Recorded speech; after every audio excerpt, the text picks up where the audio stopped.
नमस्कार दोस्तों, very very good afternoon. कैसे हो आप सभी लोग?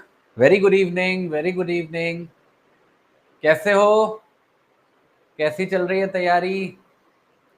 Hello, very good evening. कैसा चल रहा है कॉन्स्टिट्यूशन? वेरी गुड इवनिंग सभी लोगों को।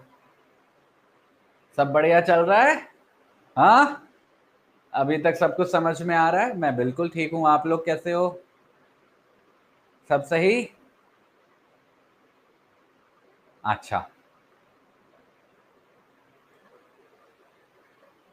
अब मुझे बताओ। अच्छा, बहुत अच्छे से समझ में आ रहा है। बहुत बढ़िया, बहुत बढ़िया। एंजॉय कर रहे हो कॉन्स्टिट्यूशन को पढ़ना? हाँ, सबसे जरूरी तो यही है कि एंजॉय करो जो पढ़ रहे हो, चीजें अपने आप आसान हो जाएगी। अच्छा, बहुत एंजॉय कर रहे हो, बहुत बढ़िया, बहुत बढ़िया। तो हम लोगों का डिस्कशन कहाँ तक पहुंचा है अभी तक? हम लोग आर्टिकल 14 को डिस्कस करना शुरू कर दिए थे अपने लास्ट सेशन में। थोड़ा बहुत ही डिस्कशन हो पाया था, हल्का फुल्का। मैंने आपको एक बेसिक इंट्रोडक्शन दिया था, इक्वालिटी और इक्विटी की बात बताई थी आप लोगों को। आज का जो डिस्कशन होगा हम उसी के आगे के कंटिन्यू करेंगे। तो आर्टिकल 14 के अंदर क्या क्या डिफरेंट टेस्ट हैं उनको समझने की कोशिश करेंगे सबसे पहले। फिर उसके बाद आर्टिकल 515 को पढ़ेंगे, बहुत बड़ा आर्टिकल है। फिर आर्टिकल 16 को पढ़ेंगे, आर्टिकल 17 को पढ़ेंगे, आर्टिकल 18 को पढ़ेंगे, और उनसे जुड़े हुए जो भी केस लॉज हैं उनको भी समझेंगे, उनको भी जानेंगे। ठीक है? क्या होगा आज के सेशन में, मैं पूरी कोशिश करूंगा कि राइट टू इक्वालिटी का ये जो पूरा टॉपिक है, मतलब आर्टिकल 14 से लेके 18 तक की जो पूरी कहानी है वो कवर हो जाए, जिससे कि क्या है कि कम से कम हमारा एक टॉपिक जो है वो पूरा हो गया है। अब आगे चल के हम लोग बाकी के टॉपिक पे फोकस कर पाएंगे। और मैं शुरू करूं आज के डिस्कशन से, आप लोगों से एक सवाल जरूर पूछूंगा, क्योंकि वही मेरे को बताएगा कि अभी तक की आपकी अंडरस्टैंडिंग क्या है आर्टिकल 14 के बारे में। दोस्तों, मेरा सवाल है कि आप में से क्या कोई भी बता सकता है मुझको कि इक्वालिटी और इक्विटी में फर्क क्या है? What is the difference between equality and equity? क्योंकि यही बात है जिसमें मैंने अपनी लास्ट क्लास को रोका था। अगर आप चाहते हो मैं वहीं से शुरू करूं, तो आप बताओ कि इक्वालिटी और इक्विटी में डिफरेंस क्या है? वेरी गुड, बहुत बढ़िया। अरे ऐसे टर्म टू टर्म याद है आप लोगों को? Very good. Equality plus justice equal equal to equity. और इक्विटी को मैं हिंदी में क्या बोलता हूं? क्या है वो हमारा शेर मुहावरा? क्या है समझने के लिए इक्विटी का कॉन्सेप्ट? क्या बोलते हैं हम लोग हिंदी में, क्या बोलते हैं?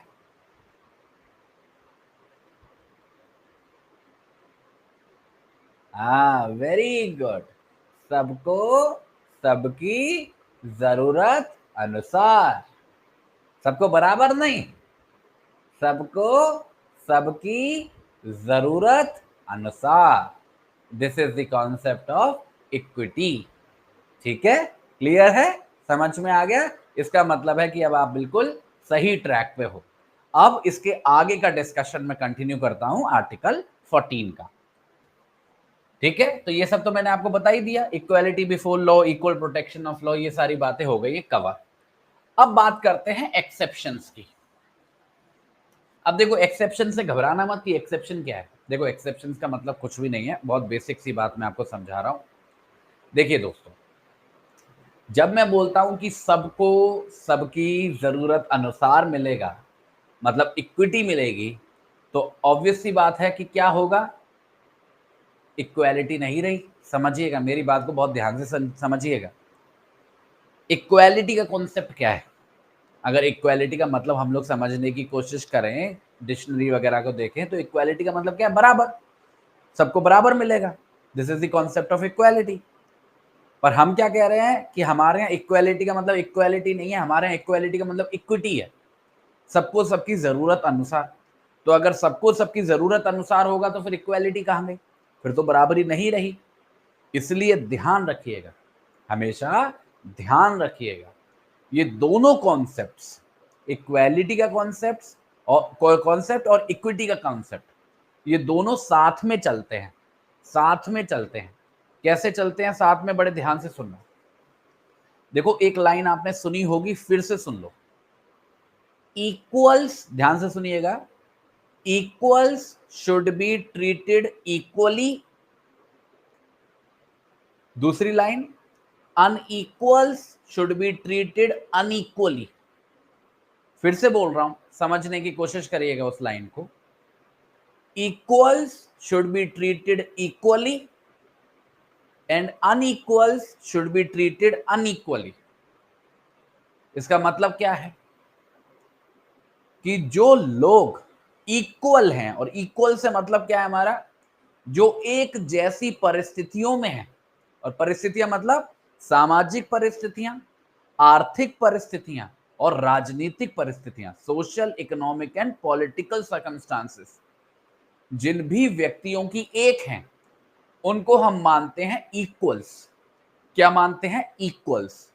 और इनके नियम, इसके संबंध में नियम क्या है कि इन दोनों के प्रति जो व्यवहार होना चाहिए कानून का, वो बराबर होना चाहिए। तो कहने का मतलब है, जिन व्यक्तियों की सामाजिक, आर्थिक और राजनीतिक स्थिति एक जैसी है, उनके संबंध में इक्वालिटी का प्रिंसिपल चलता है। इक्वालिटी का मतलब बराबर। तो अगर मेरे सामने दो व्यक्ति खड़े हैं और दोनों व्यक्तियों की जो परिस्थितियां हैं वो एक जैसी हैं, एक बराबर है, तो मैं क्या बोलूंगा? ये इक्वल्स हैं। और इनके बीच में मैं क्या एस्टेब्लिश करूंगा? इक्वालिटी, इक्विटी नहीं, इक्वालिटी, क्योंकि इनकी परिस्थितियां एक ही जैसी हैं।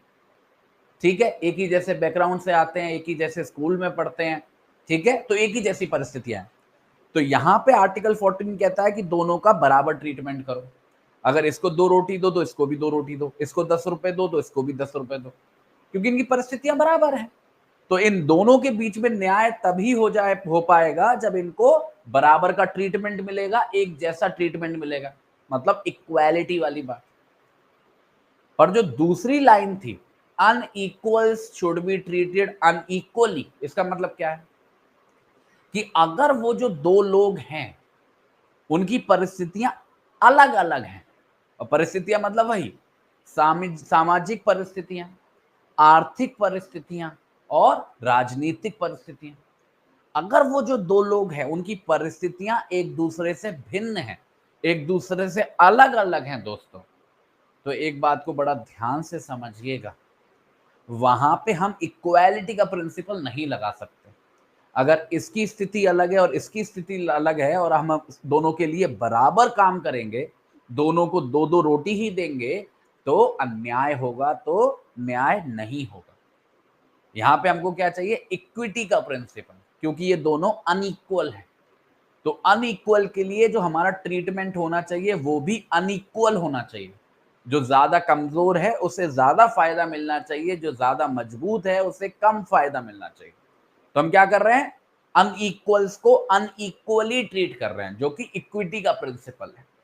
तो जब मैं ये कहता हूं कि हम अनइक्वल्स को अनइक्वली ट्रीट कर रहे हैं, तो कहीं ना कहीं मैं इक्वालिटी के प्रिंसिपल के खिलाफ जाता हूं, क्योंकि इक्वालिटी तो कहता है कि बराबर होना चाहिए।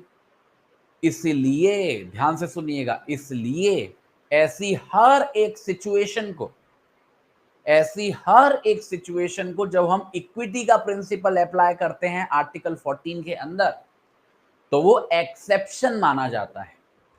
क्या माना जाता है? एक्सेप्शन। मतलब कि आर्टिकल 14 का नॉर्मल रूल तो ये है कि जो भी लोग हैं सबको बराबर मिले, जो भी चीज मिले, ये नॉर्मल रूल है। पर अगर वो अनइक्वल हैं, अगर उनकी परिस्थितियां अलग हैं, तो उनको बराबर नहीं मिलना चाहिए। और ये जो बराबर नहीं मिलने वाली बात है, ये एक्सेप्शन है। नॉर्मल रूल है इक्वालिटी, एक्सेप्शन है इक्विटी। फिर से रिपीट करो मेरे साथ, नॉर्मल रूल है इक्वालिटी कि सबको बराबर मिले, एक्सेप्शन है इक्विटी कि सबको बराबर ना मिले, सबको जरूरत अनुसार मिले। यहां तक बात समझ में आई कि क्या नॉर्मल रूल है और क्या एक्सेप्शन? एक बार चैट बॉक्स में भाई टाइप करो। और देखो, मैं ये जो एक एक बात बता रहा हूं आपको, आपके केवल ज्ञान के लिए नहीं बता रहा हूं बच्चों, ये हर चीज एग्जाम में शीट में जानी चाहिए। अगर अच्छे नाम मार्क्स चाहिए, टॉप करना है, तो ये शीट में जाएगी बात जो मैंने अभी आपको बोली है। ठीक है, अब क्योंकि मैं उन्हें एक्सेप्शन बोल रहा हूं, इक्विटी वाली स्थिति को एक्सेप्शन बोल रहा हूं, इसलिए उसके संबंध में दो डॉक्ट्राइन अप्लाई होती हैं बच्चे। मतलब दो डॉक्ट्राइन को हम लोग अप्लाई करते हैं, दो नियमों को हम लोग अप्लाई करते हैं और उसके माध्यम से ये एक्सेप्शंस को लागू किया जाता है। जैसे कि सबसे पहली जो डॉक्ट्रीन है वो है doctrine of reasonable classification. Reasonable classification, इसको समझेंगे।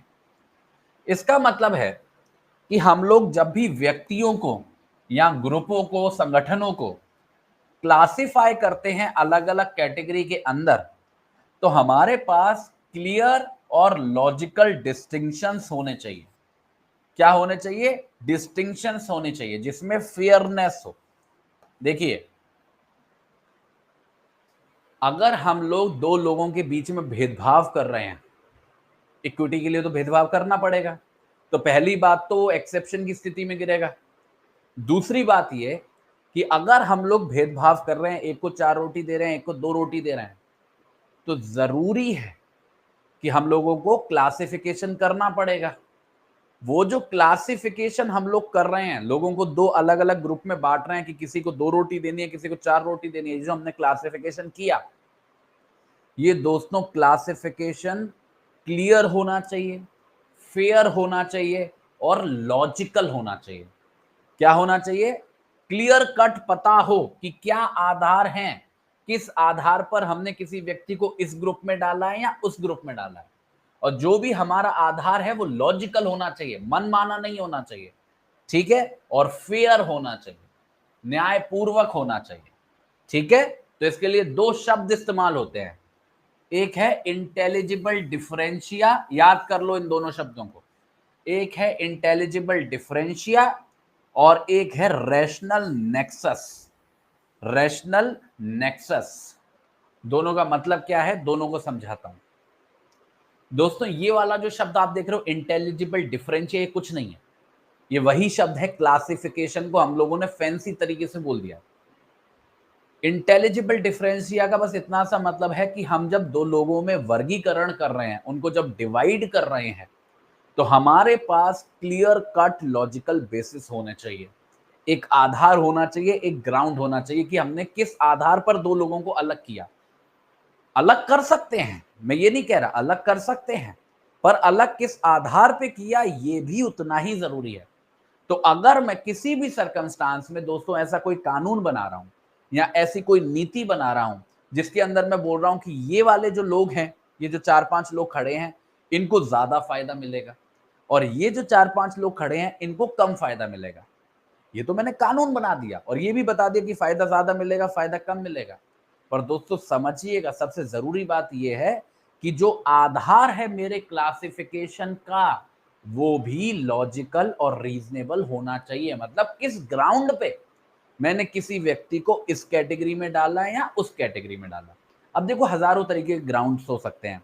जैसे कि एक ग्राउंड ये हो सकता है कि मानो ये जो लोग हैं जिनको मैं फायदा ज्यादा देने की बात कर रहा हूं, ये सामाजिक रूप से पिछड़े हुए हैं, इनकी जाति पिछड़ी हुई है या इनका इकोनॉमिक स्टेटस पिछड़ा हुआ है, तो मेरा आधार है ना, रीजन है ना कि मैंने इस ग्रुप में किसी को क्यों डाला और इस ग्रुप में किसी को क्यों नहीं डाला।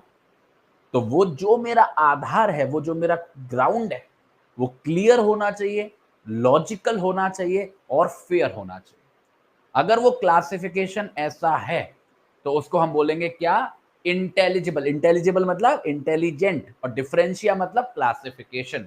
इंटेलिजिबल डिफरेंशिया, ये पहली रिक्वायरमेंट है।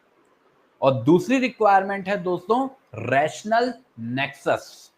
रैशनल नेक्सस, इसका मतलब क्या होता है कि एक कनेक्शन होना चाहिए, लॉजिकल कनेक्शन होना चाहिए उस क्लासिफिकेशन में जो आपने किया है और आपका जो ऑब्जेक्टिव है, आपका जो पर्पस है जिसके लिए आपने वो क्लासिफिकेशन किया है।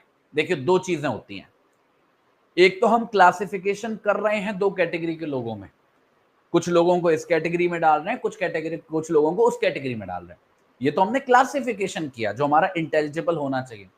पर बच्चे, क्लासिफिकेशन भी तो किसी पर्पस के लिए कर रहे होंगे, कुछ तो हम चाहते होंगे, तभी तो क्लासिफिकेशन किया। जैसे फॉर एग्जाम्पल, अगर मैं सोशल स्टेटस के आधार पर, सामाजिक स्तर के आधार पर क्लासिफिकेशन कर रहा हूं दो ग्रुप में, तो हो सकता है मैं चाहता हूं कि जो वो लोग हैं जिनका सामाजिक स्तर नीचा है उनको बेहतर एजुकेशन मिल सके। फॉर एग्जाम्पल, मानो मैं एजुकेशन में रिजर्वेशन दे रहा हूं ऐसे लोगों को जो सामाजिक रूप से पिछड़े हुए हैं, तो मैंने क्लासिफिकेशन तो कर दिया, सामाजिक रूप से पिछड़े लोगों का एक कैटेगरी में और बाकी के लोगों का दूसरी कैटेगरी में, पर साथ के साथ मेरा पर्पस क्या है? मेरा पर्पस ये है कि उन्हें एजुकेशन में रिजर्वेशन मिले, जिससे साक्षरता का जो स्तर है इस ग्रुप में जो सामाजिक रूप से पिछड़े हुए हैं वो सुधरे, वो बढ़े। ये मेरा पर्पस है, ये मेरा ऑब्जेक्टिव है।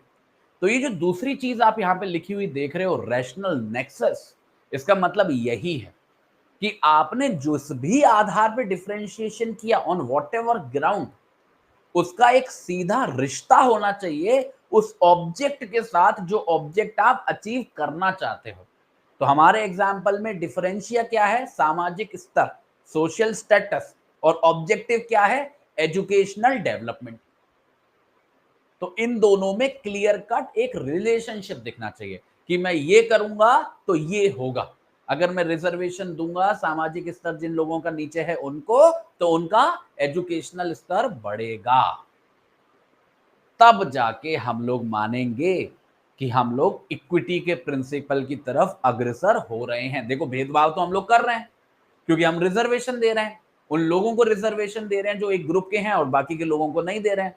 तो बराबर का ट्रीटमेंट तो नहीं हो रहा है, इक्वालिटी तो नहीं हो रही है।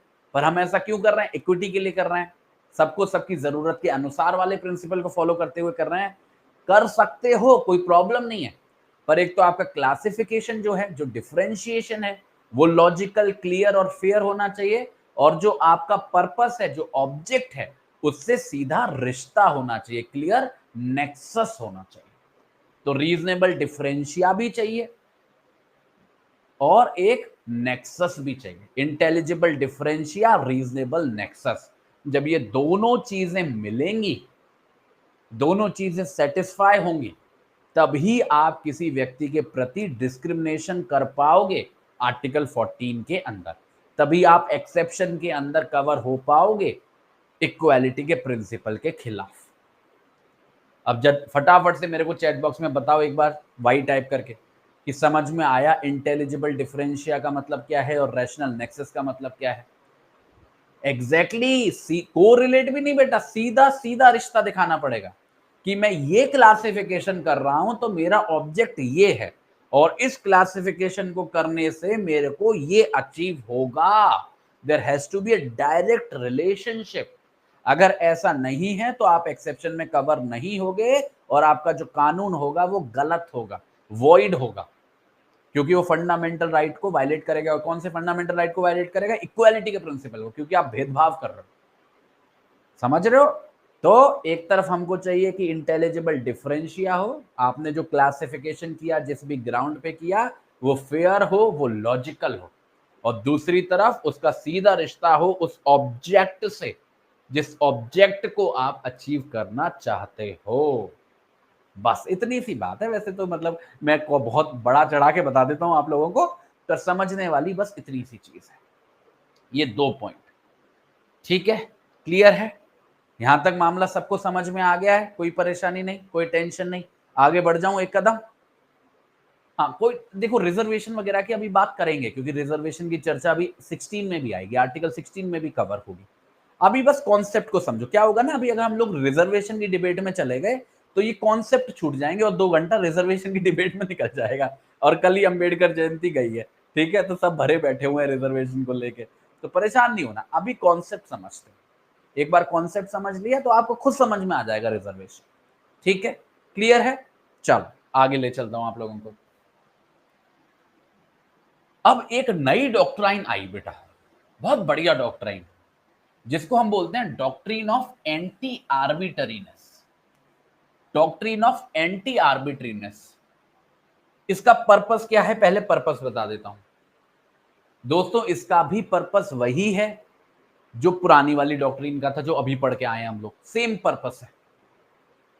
फिर हमने ये नई डॉक्ट्रिन क्यों बनाई? पुराने वाले में कमी क्या थी? कमी कोई नहीं थी, बस फर्क ये है कि जो नई वाली डॉक्ट्रिन है ये ज्यादा एफिशिएंट है। एफिशिएंट का मतलब इसको लगाना ज्यादा आसान है। ऐसा क्या है इसमें, इसको लगाना क्यों आसान है? क्योंकि इसमें केवल एक बात का ध्यान रखना है, वहां पे हमको दो बात का ध्यान रखना है। क्या क्या? इंटेलिजिबल डिफरेंशिया और रीजनेबल नेक्सस, दोनों बातों को सेटिस्फाई करना है, फिर दोनों का रिलेशनशिप भी देखना है। पर यहां पर इस पर्टिकुलर डॉक्ट्रिन में आपको केवल एक चीज देखनी है, मात्र एक चीज। और वो दोस्तों क्या चीज है? हमको बस देखना है कि जो भी कुछ किया जा रहा है सरकार के द्वारा कानून के माध्यम से पॉलिसी बनाते वक्त, उसमें आर्बिटरी एक्शन नहीं होना चाहिए, आर्बिटरीनेस नहीं होनी चाहिए। और आर्बिटरीनेस का मतलब क्या है? मन माना। जब हम अपनी स्वेच्छा से कुछ भी करने लगते हैं तो उसको बोला जाता है कि वो एक आर्बिटरी एक्शन है। अब समझिएगा, देखो एक ही बात को कहने के दो अलग तरीके हैं, बात वही है, तरीका अलग है।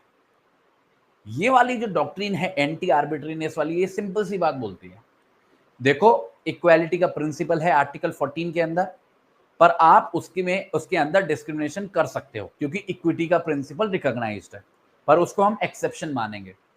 पर अगर आप कोई भी ऐसा कानून बना रहे हो जो इक्विटी के लिए है, इक्वालिटी के लिए नहीं है, इक्विटी के लिए है, मतलब एक्सेप्शन के अंदर जिसको कवर होना है, तो आपको एक बात का ध्यान रखना है कि वो जो आपका कानून है या फिर वो जो आपकी पॉलिसी है वो ऐसी होनी चाहिए जिसमें आर्बिटरीनेस ना हो।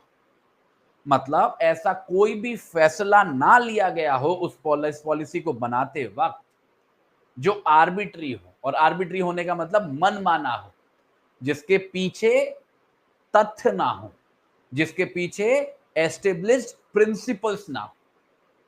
ऐसे कॉन्सेप्ट को हम बोलते हैं कि वो आर्बिटरी एक्शन है या फिर आर्बिट्रीनेस से भरा हुआ है। तो अगर कोई भी कानून जो है वो आर्बिटरी है, जिसके पीछे फैक्चुअल सिनेरियो क्लियर कट नहीं है, ऐसी सारी सिचुएशंस को हम मान लेंगे कि वो गलत है और वो कानून वॉइड हो जाएगा। ठीक है? तो आर्बिटरी एक्शन नहीं होना चाहिए, बिल्कुल भी नहीं होना चाहिए। जहां आर्बिट्रीनेस दिखी वहां इक्विटी का प्रिंसिपल चला जाएगा, खो जाएगा। ठीक है?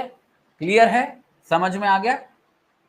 तो जब भी हम आर्बिट्रीनेस के प्रिंसिपल को अप्लाई करते हैं तो 5 बातों का याद रखते हैं। किनका? 5 बातों का। सबसे पहले तो वो एक्शन जो है आर्बिट्री होना ही नहीं चाहिए, मनमाना होना ही नहीं चाहिए, जो बात मैंने आपको बताई। जो भी एक्शन लिया है वो रैशनल होना चाहिए। रैशनल का मतलब है कि सोचा समझा होना चाहिए, लॉजिकल होना चाहिए, और जिन परिस्थितियों में वो लिया जा रहा है वो जस्टिफाइबल होना चाहिए। देखो ये दोनों ही शब्द अलग हैं। रैशनल का मतलब है कि उसके पीछे थॉट है, लॉजिक है, पर जस्टिफाइबल का मतलब है कि वो जरूरी है। जिन परिस्थितियों में मैं वो कानून बना रहा हूं वो कानून का बनना जरूरी है, जस्टिफाइबल है, जिन परिस्थितियों में उसको बनाया जा रहा है। दोस्तों तीसरा, फेयरनेस होनी चाहिए पूरे प्रोसेस के अंदर, और किसी भी प्रकार का डिस्क्रिमिनेशन नहीं होना चाहिए। पर यहाँ पे डिस्क्रिमिनेशन का मतलब ये मत समझना कि वो ही बिल्कुल दो दो रोटी मिलेंगी सबको। यहाँ पे डिस्क्रिमिनेशन का मतलब है ऐसा डिस्क्रिमिनेशन जो अनजस्टिफाइड हो। ठीक है? साथ ही साथ लीगल सेफगार्ड्स होने चाहिए। जो आप कानून बना रहे हो, पॉलिसी बना रहे हो, उसके अंदर आपको ऐसे प्रोविजंस बनाने पड़ेंगे जहां पे आप ये एंश्योर करो कि उसका मिसयूज ना हो, उसका एक्सप्लॉइटेशन ना हो। ठीक है? और आखिरी में सबसे महत्वपूर्ण बात कि जो भी पॉलिसी बनेगी, जो भी कानून बनेगा, वो रूल ऑफ लॉ एस्टेब्लिश करे। क्या एस्टेब्लिश करे? Rule of law. आपको याद होगा मैंने शुरू के सेशंस में आपको एक ऑथर पढ़ाया था जिसका नाम था डाइसी, एवी डाइसी। उसी का कॉन्सेप्ट है ये रूल ऑफ लॉ का। ब्रिटिश ऑथर हैं, बहुत बड़े ऑथर हैं।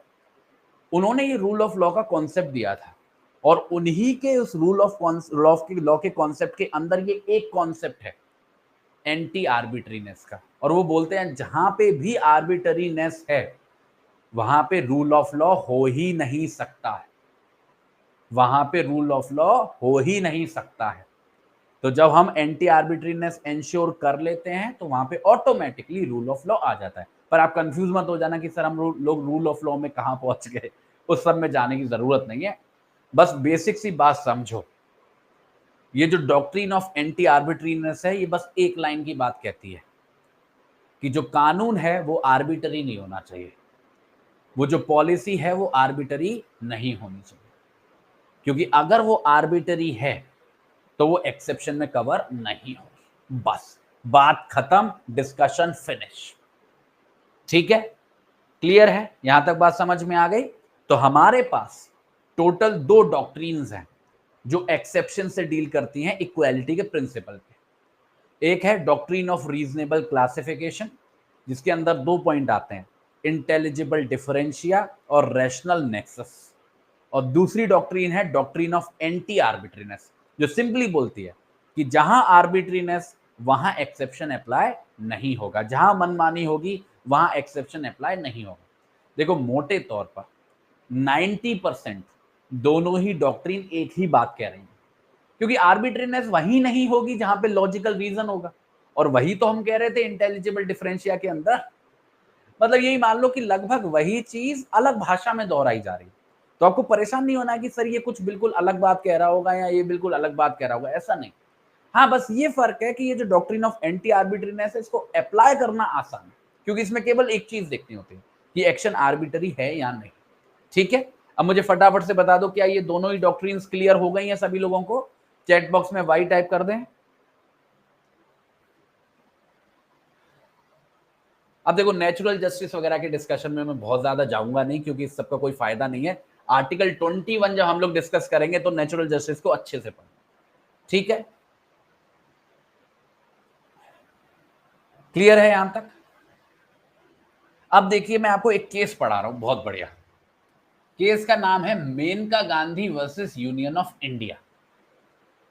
Maneka Gandhi versus union of India, इस केस को बड़ा ध्यान से सुनना। वैसे तो प्राइमरीली ये केस आर्टिकल 21 के बारे में है, पर इसमें आर्टिकल 14 का भी अच्छा खासा जिक्र है। इसमें सुप्रीम कोर्ट ने बोला कि हम जो भी प्रोसीजर एडॉप्ट करते हैं वो procedure fair, just and reasonable होना चाहिए, और उसमें नेचुरल जस्टिस के प्रिंसिपल्स भी फॉलो होने चाहिए।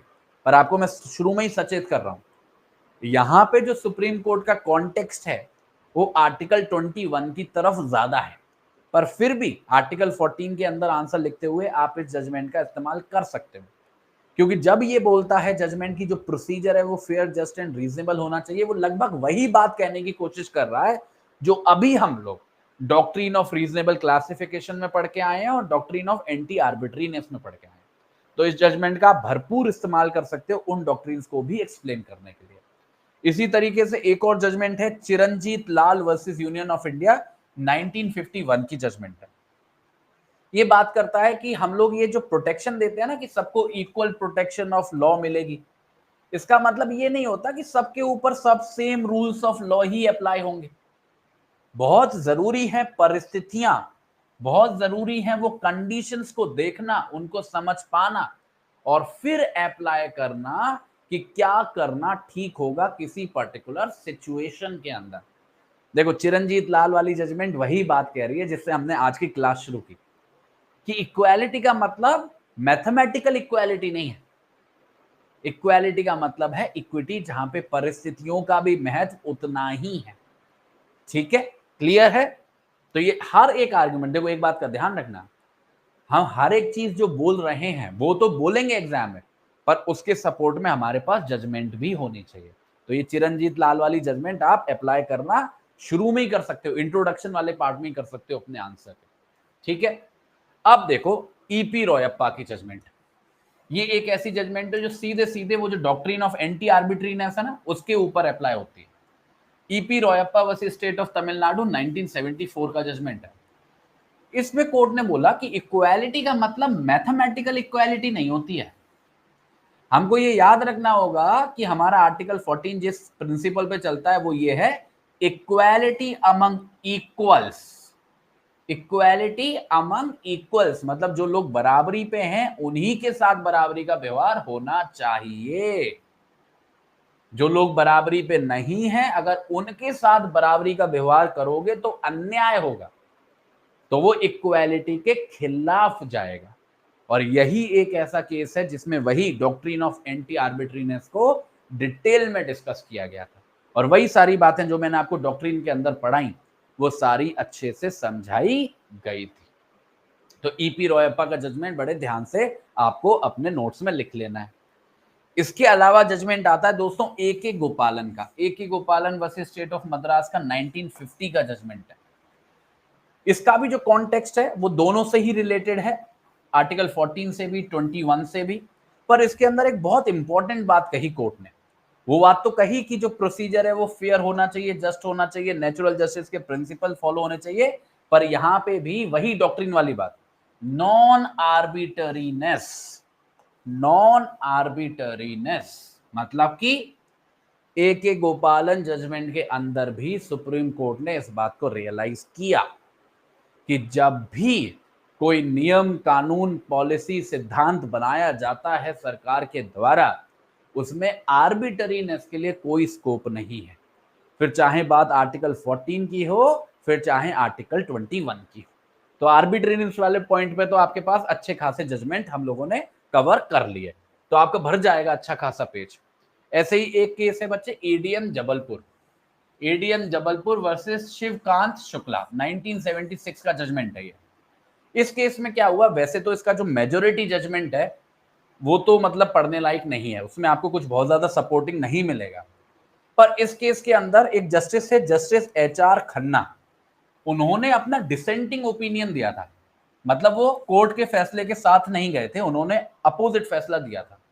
और उन्होंने बोला था कि ये जो फंडामेंटल राइट्स हम लोग पढ़ रहे हैं वो ऐसे फंडामेंटल राइट्स हैं जो उपलब्ध रहते हैं हमेशा, चाहे सामान्य परिस्थितियां हो, चाहे आपातकाल की स्थिति बन जाए, मतलब इमरजेंसी की सिचुएशन हो। समझिएगा, जिस कॉन्टेक्स्ट में, जिस बैकग्राउंड में ये केस अराइज हुआ था वो कुछ ऐसा था कि पूरे देश में इमरजेंसी की स्थिति थी और सुप्रीम कोर्ट के सामने गुहार लगाई जा रही थी हजारों लाखों लोगों के द्वारा, और मदद मांगी जा रही थी स्टेट एक्शन के खिलाफ। पर सुप्रीम कोर्ट इस केस के अंदर मदद देने में फेल हो गया। पर एचआर खन्ना जस्टिस एक ऐसे थे जिन्होंने अपनी बात को बिना डरे हुए रखा, और उन्होंने बोला कि जब हम लोग किसी भी फंडामेंटल राइट की बात करते हैं, आप हमेशा ध्यान रखिएगा वो हमारे मौलिक अधिकार है, उनको हम किसी भी दिस और दैट रीजन की वजह से एक्सक्लूड नहीं कर सकते हैं। उनकी अवेलेबिलिटी हमको एंश्योर करनी पड़ेगी हर एक व्यक्ति को, चाहे परिस्थिति कुछ भी हो। ठीक है, हाँ बिल्कुल सही बेटा। तो बहुत क्रूशियल जजमेंट थी ये, डिसेंटिंग ओपिनियन था एचआर खन्ना जी का। ठीक है, ये हो गया बेटा आर्टिकल 14। तो आर्टिकल 14 के अंदर, आर्टिकल 14 क्या है, equality before law, equal protection of law. दोनों अप्लाई होने वाली डॉक्ट्रिन्स कौन सी है, ठीक है, doctrine of reasonable classification, doctrine of anti arbitrariness. फिर कुछ मैंने आपको 5, 6, 7 केस लॉस पढ़ा दिए, जिससे आपका आर्टिकल 14 का जो आंसर है वो अच्छा खासा भर जाएगा। लगभग हर एस्पेक्ट पे आपको एक एक केस कवर मैंने करा दिया। ठीक है, अब मुझे बताओ आर्टिकल 14 की जहां तक बात है, क्या आप सभी लोगों को समझ में आ गई है बात? अब एक अच्छा आंसर लिखा जा सकता है अच्छे से, जिसमें अच्छे से सेक्शन भी एक्सप्लेन्ड हो, डॉक्ट्रिन्स भी लिखी हो और केस लॉस भी लिखे हो। एक फुल फ्लेजेड आंसर अब तो लिख सकते हो, अच्छा खासा मटेरियल दे दिया आपको, समझा भी दी सारी चीजें, है ना? क्लियर है, कोई टेंशन नहीं है बच्चे। स्लाइड आपके लिए अपलोड हो जाएगी, अभी क्लास के अंदर नोट्स बनाने की आपको जरूरत नहीं है। ऐसे तो हमारी क्लास खत्म ही नहीं हो पाएगी अगर मैं एक ही स्लाइड खोल के खड़ा रहूंगा और इंतजार करूंगा कि आप नोट्स बना लो। ये स्लाइड अपलोड ही इसीलिए की जाती है कि यार आप आराम से पढ़ लो उनको, जो करना है आपको नोट्स बनाने हैं, नहीं बनाने आप बना लो आराम से। ठीक है, चलो अब हम लोग मूव कर रहे हैं बेटा आर्टिकल 15 पे। आर्टिकल 15 पे, आर्टिकल 15 थोड़ा सा बड़ा आर्टिकल है, तो थोड़ा सा पेशेंस रखना ध्यान से। देखो सब आर्टिकल 1 जो है वो क्या कहता है, सब आर्टिकल 1 दोस्तों प्रोहिबिट करता है राज्य को, हमारे स्टेट को डिस्क्रिमिनेट करने से, और बोलता है कि किसी भी भारतीय नागरिक के खिलाफ ना ही धर्म के आधार पर, ना ही रेस के आधार पर, ना ही कास्ट के आधार पर, ना ही सेक्स के आधार पर, ना ही प्लेस ऑफ बर्थ के आधार पर, ना ही इनमें से किसी भी आधार पर डिस्क्रिमिनेशन किया जाएगा। देखो प्रिंसिपल वही है, इक्वालिटी वाला ही प्रिंसिपल है, कुछ नया नहीं है। पर आर्टिकल 15 स्पेसिफिकली इस बात को बोल रहा है कि जो राज्य है, जो स्टेट है, वो किसी भी भारतीय नागरिक के खिलाफ किसी भी प्रकार का कोई भी डिस्क्रिमिनेशन मतलब भेदभाव नहीं करेगा, चाहे धर्म के आधार पर, चाहे नस्ल के आधार पर, जाति के आधार पर, जेंडर के आधार पर, या फिर प्लेस ऑफ बर्थ के आधार। ठीक है, क्लियर है। पर ध्यान रखिएगा सबसे बड़ा फर्क, आर्टिकल 14 नागरिकों के लिए भी उपलब्ध था और गैर नागरिकों के लिए भी उपलब्ध था, मतलब एलियंस के लिए भी उपलब्ध था। पर आर्टिकल 15 बच्चों is only available to citizens, केवल नागरिकों के लिए। इस पे मैं इतना एम्फेसाइज क्यों कर रहा हूं, क्योंकि एमसीक्यू पूछा जाता है सीधा सीधा एमसीक्यू पूछ लेते हैं इसी बात पे। ठीक है, दूसरे नंबर पे देखो आर्टिकल 15 का सब आर्टिकल 2, ये क्या बोलता है कि किसी भी व्यक्ति के खिलाफ, मतलब किसी भी भारतीय नागरिक के खिलाफ डिस्क्रिमिनेशन नहीं किया जाएगा जहां तक बात आती है किसी भी शॉप को, किसी भी पब्लिक रेस्टोरेंट को, किसी भी होटल को, किसी भी प्लेस ऑफ एंटरटेनमेंट को, पब्लिक वेल को, टैंक्स को, बेदिंग घाट्स को, रोड्स को, या प्लेसेस ऑफ पब्लिक रिजॉर्ट को एक्सेस करने की, खासकर जब वो सरकारी पैसे से मेंटेन की जाती हो या फिर सरकार आम जनता के इस्तेमाल के लिए डेडिकेट की गई हो। अब ये देखो इसका बड़ा कॉन्टेक्स्ट लिमिटेड सा है। आप सभी को पता है कि हमारे देश में हर प्रकार के डिस्क्रिमिनेशन एग्जिस्ट करते थे, आज भी करते हैं। ठीक है, तो कभी किसी को कहीं से पानी भरने से रोक दिया, कभी किसी को कहीं जाने से रोक दिया, कोई रास्ता इस्तेमाल करने से रोक दिया इस आधार पर कि वो फलाने धर्म का व्यक्ति है, फलानी जाति का व्यक्ति है, या महिला है या पुरुष है। उन सभी के संबंध में ये क्लॉज 2 बनाया गया है और ये बोल रहा है कि ये राज्य की जिम्मेदारी है, कि ये राज्य की जिम्मेदारी है। दोस्तों रेस का मतलब होता है बेटा नस्ल। ठीक है, ये राज्य की जिम्मेदारी है कि वो एंश्योर करे कि किसी भी भारतीय नागरिक के खिलाफ डिस्क्रिमिनेशन ना हो पाए, किसी भी पब्लिक प्रॉपर्टी को एक्सेस करते वक्त,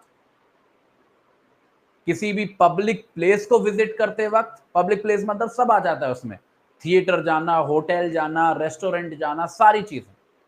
ठीक है, कुएं से पानी निकालना, सब कुछ। तो किसी भी व्यक्ति को हम के खिलाफ हम लोग डिस्क्रिमिनेट नहीं करेंगे जाति, धर्म आदि आधार पर, खासकर ऐसी चीजों के संबंध में जो सरकारी पैसे से चलाई जा रही हैं और सरकार ने आम जनता के भले के लिए डिवोट करी हुई है। ठीक है, तो स्पेसिफिक एप्लीकेशन है इक्वालिटी के ही प्रिंसिपल की। पर बच्चे बढ़िया बात पता है कहां से शुरू होती है? बढ़िया बात शुरू होती है सब आर्टिकल 3 से। देखिए दोस्तों समझिएगा, आर्टिकल 14 में इक्वालिटी का कॉन्सेप्ट था, समानता का कॉन्सेप्ट था। ठीक है, पर उसके भी एक्सेप्शंस थे। क्या एक्सेप्शन था? इक्विटी का concept, unequals should be treated unequally. ऐसे ही आर्टिकल 15 के साथ है कि आर्टिकल 15 का जो सब आर्टिकल 1 है, सब आर्टिकल 2 है, जो अभी हम लोगों ने पढ़े, ये तो दोस्तों इक्वालिटी की ही काम बात करते हैं कि भाई कोई भी व्यक्ति है, कोई भी भारतीय नागरिक है, जाति के आधार पर, धर्म के आधार पर, नस्ल के आधार पर हम उसके खिलाफ भेदभाव नहीं करेंगे। ये हमारा बेसिक प्रिंसिपल है। ठीक है, पर आर्टिकल 15 का जो सब आर्टिकल 3 है, और अभी आगे और पढ़ाऊंगा, सब आर्टिकल 4 पढ़ाऊंगा, सब आर्टिकल 5 पढ़ाऊंगा, सब आर्टिकल 6 पढ़ाऊंगा, इन सब के अंदर बारी बारी से अलग अलग परिस्थितियां बताई गई हैं जहां पे वो इक्वालिटी वाला प्रिंसिपल अप्लाई नहीं होगा, जो अभी हम पढ़ के आए हैं आर्टिकल 15 के सब आर्टिकल 1 के अंदर और 2 के अंदर। जैसे सब आर्टिकल जो 3 है वो सबसे पहले बात करता है 2 ग्रुप्स की। पहला ग्रुप है महिलाएं, वुमेन, और दूसरा ग्रुप है चिल्ड्रन। दूसरा ग्रुप है चिल्ड्रन। और क्या बोलता है सब आर्टिकल 3, क्या बोलता है, मेरी तरफ देखिए, स्लाइड की तरफ मत देखिए, मेरी तरफ देखिए। सब आर्टिकल 3 बोलता है कि आर्टिकल 15 के सब आर्टिकल 1 में या आर्टिकल 15 के सब आर्टिकल 2 में कुछ भी ऐसा नहीं है जो स्टेट को, राज्य को रोके कोई भी स्पेशल प्रोविजन बनाने से, कोई भी स्पेशल प्रोविजन बनाने से जो महिलाओं के फेवर में हो या फिर बच्चों के फेवर में हो, महिलाओं के फेवर में हो या फिर बच्चों के फेवर में हो। समझे, समझे क्या बोल रहा हूं मैं? कहने का मतलब ये है दोस्तों कि आप ये सोचो कि आप जब भी किसी समाज में, किसी सोसाइटी के अंदर किन्हीं सेलेक्टेड लोगों के फेवर में कोई स्पेशल ट्रीटमेंट दोगे तो क्या होगा? क्या होगा? इक्वालिटी के प्रिंसिपल का वायलेशन होगा ना। इक्वालिटी के प्रिंसिपल का वायलेशन होगा। मानो इतना बड़ा समाज है और मैं बोल रहा हूं कि केवल महिलाओं को मैं ये फायदा दूंगा या केवल बच्चों को ये फायदा दूंगा, तो मैं क्या कर रहा हूं? इक्वालिटी के प्रिंसिपल को वायलेट कर रहा हूं, है ना, कर रहा हूं ना। इसीलिए सब आर्टिकल 3 में ये बात लिखी हुई है कि राज्य के पास ये अधिकार है, राज्य के पास ये अधिकार है कि वो महिलाओं के लिए और बच्चों के लिए ऐसे कानून, ऐसी पॉलिसीज बना सकता है जो उनको स्पेशल ट्रीटमेंट दें, एक अलग से फायदा दें, और इस एक्शन को राज्य के गैर कानूनी नहीं माना जाएगा, इक्वालिटी के प्रिंसिपल के वायलेशन में नहीं माना जाएगा। तो ये पहला एक्सेप्शन है, पहली परिस्थिति जहां पे महिलाओं के लिए और बच्चों के लिए प्रावधान बनाया गया है कि अगर उनके लिए कोई स्पेशल प्रोविजन बनाया जा रहा है तो उसको हम लोग स्ट्रक डाउन नहीं करेंगे इक्वालिटी के प्रिंसिपल के आधार पर। ठीक है, पहली सिचुएशन, ये अभी पहली सिचुएशन है, अभी कई सिचुएशन आने वाली हैं। इसके बाद आता है दोस्तों आर्टिकल 15 का 4, और इसको समझना। ये बात करता है दोस्तों socially and educationally backward classes की, और इसके अलावा शेड्यूल्ड कास्ट की और शेड्यूल्ड ट्राइब्स की। एक ही साथ बता देता हूं, कंफ्यूजन ना हो। आर्टिकल 15(4) भी एक्सेप्शन ही है उस बात का जो आर्टिकल 15(1) में लिखी है। 1 में क्या लिखा था कि डिस्क्रिमिनेशन नहीं करेंगे रिलीजन के आधार पे, कास्ट के आधार पे, जेंडर के आधार पे, प्लेस ऑफ बर्थ के आधार पर। उसी का ये दूसरा एक्सेप्शन है। इसमें बोला जा रहा है कि अगर राज्य चाहे तो, ध्यान से सुनिएगा, अगर राज्य चाहे तो रिजर्वेशन की पॉलिसी ला सकता है, मतलब सीट्स को रिजर्व कर सकता है एजुकेशनल इंस्टीट्यूशंस के अंदर, मतलब शैक्षिक संस्थानों के अंदर। किन के फेवर में? शेड्यूल्ड कास्टिस के फेवर में, शेड्यूल्ड ट्राइब्स के फेवर में, और ऐसे लोगों के फेवर में जो सोशली एंड एजुकेशनली बैकवर्ड हैं। सोशली एंड एजुकेशनली बैकवर्ड है। तो टोटल 3 कैटेगरी है बच्चों, टोटल 3 कैटेगरी है। एक है शेड्यूल्ड कास्ट, एक है शेड्यूल्ड ट्राइब, और तीसरी है सोशली एंड एजुकेशनली बैकवर्ड। देखो, जहां तक शेड्यूल्ड कास्ट की बात है, जहां तक शेड्यूल्ड ट्राइब की बात है, इनके संबंध में ज्यादा परेशान होने की हमको जरूरत नहीं है, क्योंकि भारतीय संविधान के ही अंदर ऐसे प्रावधान हैं जहां पे ये बताया गया है कि एक ऑर्गेनाइजेशन होगी, ठीक है, कमीशन फॉर शेड्यूल्ड कास्टिस या फिर कमीशन फॉर शेड्यूल्ड ट्राइब्स, जिसका काम ही ये है कि ये समय समय पर लिस्ट के अंदर बताते रहते हैं कि कौन सी वो जातियां हैं, कौन से धर्मों के वो ग्रुप्स हैं जिनको हम कभी भी शेड्यूल्ड कास्ट मानेंगे या शेड्यूल्ड ट्राइब्स मानेंगे। तो जहां तक इन लोगों की बात है कि कौन व्यक्ति शेड्यूल्ड कास्ट है या नहीं, कौन व्यक्ति शेड्यूल्ड ट्राइब है या नहीं, तो इनके संबंध में तो कोई बहुत ज्यादा परेशानी आती नहीं है। क्योंकि क्लियरली स्पेसिफाई किया हुआ है कि ये सारी कम्युनिटीज हैं, ये शेड्यूल्ड कास्ट हैं, ये सारी कम्युनिटीज हैं, ये शेड्यूल्ड ट्राइब, और ये समय समय पे अपडेट होती रहती है लिस्ट। जो सबसे ज्यादा समझने वाली बात है हम लोगों के लिए वो है ये तीसरी कैटेगरी दोस्तों, जिसके बारे में लिखा हुआ है सोशली एंड एजुकेशनली बैकवर्ड।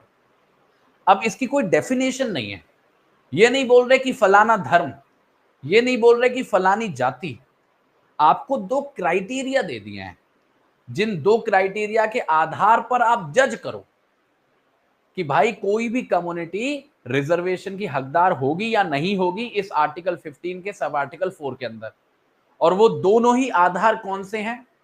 एक है सोशल बैकवर्डनेस, ध्यान से सुनना बच्चों, बहुत महत्वपूर्ण बात बता रहा हूं। एक है सोशल बैकवर्डनेस और एक है एजुकेशनल बैकवर्डनेस, और ये दोनों ही होने चाहिए। केवल सोशल बैकवर्ड होने से काम नहीं चलेगा और केवल एजुकेशनली बैकवर्ड होने से काम नहीं चलेगा। जो व्यक्ति फायदा उठाना चाहता है इस प्रावधान का जो आप यहां पे देख रहे हो, उसके लिए दोस्तों ये बेहद जरूरी है कि वो जो व्यक्ति है वो सोशली भी और एजुकेशनली भी बैकवर्ड हो। ठीक है, क्लियर है? इसी वजह से काम बहुत ज्यादा बढ़ जाता है।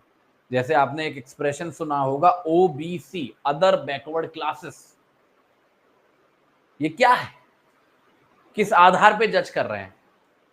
लगभग ऐसे ही आधार है, जहां पे हम सामाजिक रूप पे भी देखते हैं कि कौन सा कम्युनिटी बैकवर्ड है और शैक्षिक रूप पे भी देखते हैं कि कौन सा कम्युनिटी बैकवर्ड है, और तब रिजर्वेशन का प्रावधान ऐसे लोगों के लिए हम लोग बनाते हैं। ठीक है, तो सोशली एंड एजुकेशनली बैकवर्ड। तो कुल मिलाकर जो आर्टिकल 15 का सब आर्टिकल 4 है वो इन तीन स्पेसिफिक कैटेगरीज के लोगों के लिए प्रावधान बनाता है और रिजर्वेशन की बात करता है एजुकेशनल इंस्टीट्यूशंस में। Schedule castes, schedule tribes and socially and educationally backward classes. ठीक है, क्लियर है, समझ में आ गया? अब इसके बाद आता है दोस्तों सब आर्टिकल 5। सब आर्टिकल 5 का मतलब क्या है? सब आर्टिकल कहता है, सब आर्टिकल 5 कहता है कि जो स्टेट है वो कानून के माध्यम से स्पेशल प्रोविजन बना सकता है socially and educationally backward classes of citizens के लिए, या फिर शेड्यूल्ड कास्टेस के लिए, या फिर शेड्यूल्ड ट्राइब्स के लिए, जहां तक कि वो स्पेशल प्रोविजन जरूरी हैं उनके एडमिशन के लिए एजुकेशनल इंस्टीट्यूशंस के अंदर। पर एक बात बहुत जरूरी है, जब मैं बोलता हूं एजुकेशनल इंस्टीट्यूशंस के अंदर, तो इसका मतलब ये नहीं है केवल सरकारी एजुकेशनल इंस्टीट्यूशंस, केवल सरकारी शैक्षिक संस्थान, ऐसा नहीं है। इस प्रोविजन के अंदर कवर होते हैं प्राइवेट एजुकेशनल इंस्टीट्यूशंस भी, फिर वो चाहे एडेड हो चाहे ना हो। और एडेड का मतलब चाहे उन्हें राज्य से पैसा मिलता हो चाहे राज्य से पैसा ना मिलता हो। तो काफी कॉम्प्रिहेंसिव पॉलिसी है दोस्तों, काफी कॉम्प्रिहेंसिव पॉलिसी है, जहां पे क्या बोला जा रहा है कि जो ये स्पेशल प्रोविजंस बनाए जाएंगे एजुकेशन इंस्टीट्यूशन से संबंधित, वो सरकारी स्कूलों में, सरकारी कॉलेजों में तो लागू होंगे ही होंगे दोस्तों, उसके अलावा प्राइवेट एजुकेशनल इंस्टीट्यूशंस पे भी अप्लाई हो सकते हैं। फिर चाहे वो प्राइवेट एजुकेशनल इंस्टीट्यूशंस को पैसा मिलता हो सरकार से चाहे ना मिलता हो, समझे? और ये जो बात है कि प्राइवेट एजुकेशनल इंस्टीट्यूशंस में भी अप्लाई होंगे, इसकी वजह से हम ये नहीं मानेंगे कि आर्टिकल 19 का 1G वायलेट हो गया है। देखो अभी आगे हम लोग पढ़ेंगे, एक आर्टिकल 19 है जो फंडामेंटल फ्रीडम्स प्रोवाइड करता है, उसका 1 का एक क्लॉज G है, G, जो freedom of trade and business की बात करता है। तो अब कोई भी प्राइवेट एजुकेशनल इंस्टीट्यूशन चला रहा है व्यक्ति, आप उसको ये जिम्मेदारी दे रहे हो कि कम से कम इतनी सीट्स उसे रिजर्व करनी पड़ेंगी SC ST या फिर अदर कम्युनिटीज के लिए, तो उसका तो कहीं ना कहीं आप रेगुलेट कर रहे हो ना व्यापार, इसीलिए इस बात को लिखा गया है। कि इसको हम लोग वायलेशन नहीं मानेंगे आर्टिकल 19(1)(g) का, और ऐसे स्पेशल प्रोविजंस बनाए भी जा सकते हैं और पब्लिक क्या प्राइवेट एजुकेशनल इंस्टीट्यूशंस पे भी अप्लाई करे जा सकते हैं। और ऐसा भी जरूरी नहीं है कि उन प्राइवेट एजुकेशनल इंस्टीट्यूशंस को सरकार की तरफ से कोई पैसा मिल रहा हो या कोई भी सपोर्ट मिल रही हो। पर दोस्तों एक तरीके के इंस्टीट्यूशंस हैं जिस पे ये प्रोविजन नहीं लगेगा, आर्टिकल 15 का 5 नहीं लगेगा। वो क्या है? ऐसे इंस्टीट्यूशंस जो माइनॉरिटी के हैं, जिनको स्थापित किया गया है आर्टिकल 30 के सब आर्टिकल 1 के अंदर। देखो आर्टिकल 30 जो है माइनॉरिटीज कम्युनिटीज को, लिंग्विस्टिक माइनॉरिटीज, रिलीजियस माइनॉरिटीज, मतलब ऐसी माइनॉरिटीज जो भाषा के आधार पर माइनॉरिटी हैं या धर्म के आधार पर माइनॉरिटी हैं, उनको एक अधिकार देती है कि वो अगर चाहे तो एजुकेशनल इंस्टीट्यूशंस एस्टेब्लिश कर सकते हैं आर्टिकल 30 के अंदर। तो अगर कोई ऐसा एजुकेशनल इंस्टीट्यूशन एस्टेब्लिश किया गया है दोस्तों किसी भी ऐसी लिंग्विस्टिक या फिर रिलीजियस माइनॉरिटी के द्वारा आर्टिकल 30 के अंदर, उसके ऊपर हम लोग ये रिजर्वेशन पॉलिसी इंपोज नहीं कर सकते। उसके ऊपर हम लोग ये रिजर्वेशन पॉलिसी इंपोज नहीं कर सकते हैं। उसके अलावा फिर चाहे पब्लिक इंस्टीट्यूशन हो फिर चाहे प्राइवेट इंस्टीट्यूशन हो, वहां पे ये रिजर्वेशन पॉलिसी अप्लाई की जा सकती है। आ गई बात समझ में? क्लियर हो गया आर्टिकल 15 का 5 भी। अब आखिरी में बढ़ते हैं हम लोग अपने लास्ट क्लॉज पर, जो कि है क्लॉज 6, और ये बात करता है दोस्तों इकोनॉमिकली वीकर सेक्शंस की, EWS कैटेगरी की। और क्या बोलता है कि जो रिजर्वेशन का प्रावधान हम लोग बना रहे थे शेड्यूल कास्ट कम्युनिटी के लिए, शेड्यूल ट्राइब कम्युनिटी के लिए या फिर socially and educationally backward community के लिए, वैसे ही स्पेशल प्रोविजंस बनाए जा सकते हैं हमारी स्टेट के द्वारा इकोनॉमिकली वीकर सेक्शंस के लिए भी। मतलब ऐसे लोगों के लिए भी जो आर्थिक रूप से तंग है, चाहे सामाजिक रूप से ना हो चाहे शैक्षिक रूप से ना हो, पर इकोनॉमिकली रूप से हैं तो मतलब आर्थिक रूप से हैं तो उनके फेवर में भी ऐसे प्रावधान बनाए जा सकते हैं। और ये जो रिजर्वेशन की लिमिट होगी वो होगी बच्चे 10%, टोटल 10%। तो मानो अगर 100 सीट्स हैं तो 100 सीट्स में से लगभग 10 सीटें रिजर्व की जा सकती हैं इस EWS कैटेगरी के लिए, economically weaker sections of the society के लिए। तो ध्यान से सुनना, आधार क्या क्या है? एक तो शेड्यूल कास्ट है जो क्लियरली स्पेसिफाइड कैटेगरी है, शेड्यूल ट्राइब है अगेन स्पेसिफिकली स्पेसिफाइड कैटेगरी है, फिर तीसरा आधार क्या था? सोशली एंड एजुकेशनली बैकवर्ड, सामाजिक एंड शैक्षिक, और अब आखिरी में कौन सा आ रहा है? इकोनॉमिकली, मतलब केवल आर्थिक आधार पर, केवल इस वजह से कि कोई भी व्यक्ति आर्थिक रूप से तंग है, फिर वो चाहे किसी भी धर्म का है किसी भी जाति का है, उसको यहां पे फायदा मिल जाएगा। यहां पे उसके लिए स्पेशल प्रोविजंस बनाए जा सकते हैं। ठीक है, क्लियर है, समझ में आ गया? अब मुझे फटाफट से बता दो कि यहां तक की बात आप लोगों को समझ में आ गई है, फिर मैं आपको केसेस पढ़ा दूं। क्या आर्टिकल 15 का sub article 1, sub article 2, sub article 3, sub article 4, sub article 5 और सब आर्टिकल 6, क्या आप सभी लोगों को क्लियर है? कहीं पे कोई डाउट नहीं है, कोई कंफ्यूजन नहीं है, कोई परेशानी नहीं है, कोई दिक्कत नहीं? क्या हम सभी लोग अभी तक का मामला सारा समझ पाए हैं? कोई टेंशन नहीं, कोई परेशानी नहीं, क्लियर है? चलिए अब मैं आपको एक केस पढ़ाता हूं, state of Madras versus Champakam Dorairajan, 1951 का केस है। इसने बात करी बच्चे आर्टिकल 15 के 4 की, और बोला कि जो हम ये फेवरेबल प्रोविजंस बना रहे हैं बैकवर्ड क्लासेस के लिए, उनको हम वायलेशन नहीं मानेंगे आर्टिकल 15 के 1 का। ठीक है, अच्छा सॉरी, इस केस में बोला कि जब हम लोग आर्टिकल 15 4 के अंदर फेवरेबल प्रोविजंस बनाते हैं बैकवर्ड क्लासेस के लिए, तो हमें ये ध्यान रखना होता है, हमारी ये जिम्मेदारी होती है कि हम लोग आर्टिकल 15(1) के प्रिंसिपल्स का वायलेशन ना करें। अब समझना, एक बात मैं आपको बताता हूं बहुत जरूरी, जिससे एक स्ट्रक्चर बन जाएगा आपके दिमाग में। जब दोस्तों हमारा भारतीय संविधान लागू हुआ 26 जनवरी 1950 को, तब हमारे भारतीय संविधान के अंदर आर्टिकल 15 का क्लॉज 4 नहीं हुआ करता था। क्लॉज 4 था ही नहीं, तो कोई भी ऐसी बात ही नहीं थी कि आप लोग एससी कम्युनिटी के लिए या एसटी कम्युनिटी के लिए या सोशल एजुकेशनली बैकवर्ड कम्युनिटी के लिए कोई रिजर्वेशन वगैरह का प्रावधान बनाओ। आर्टिकल 15(1) का राज चला करता था कि कोई भी डिस्क्रिमिनेशन नहीं होगा धर्म के आधार पर, जाति के आधार पर, इस तरीके से चला करता था प्रिंसिपल। फिर क्या हुआ दोस्तों,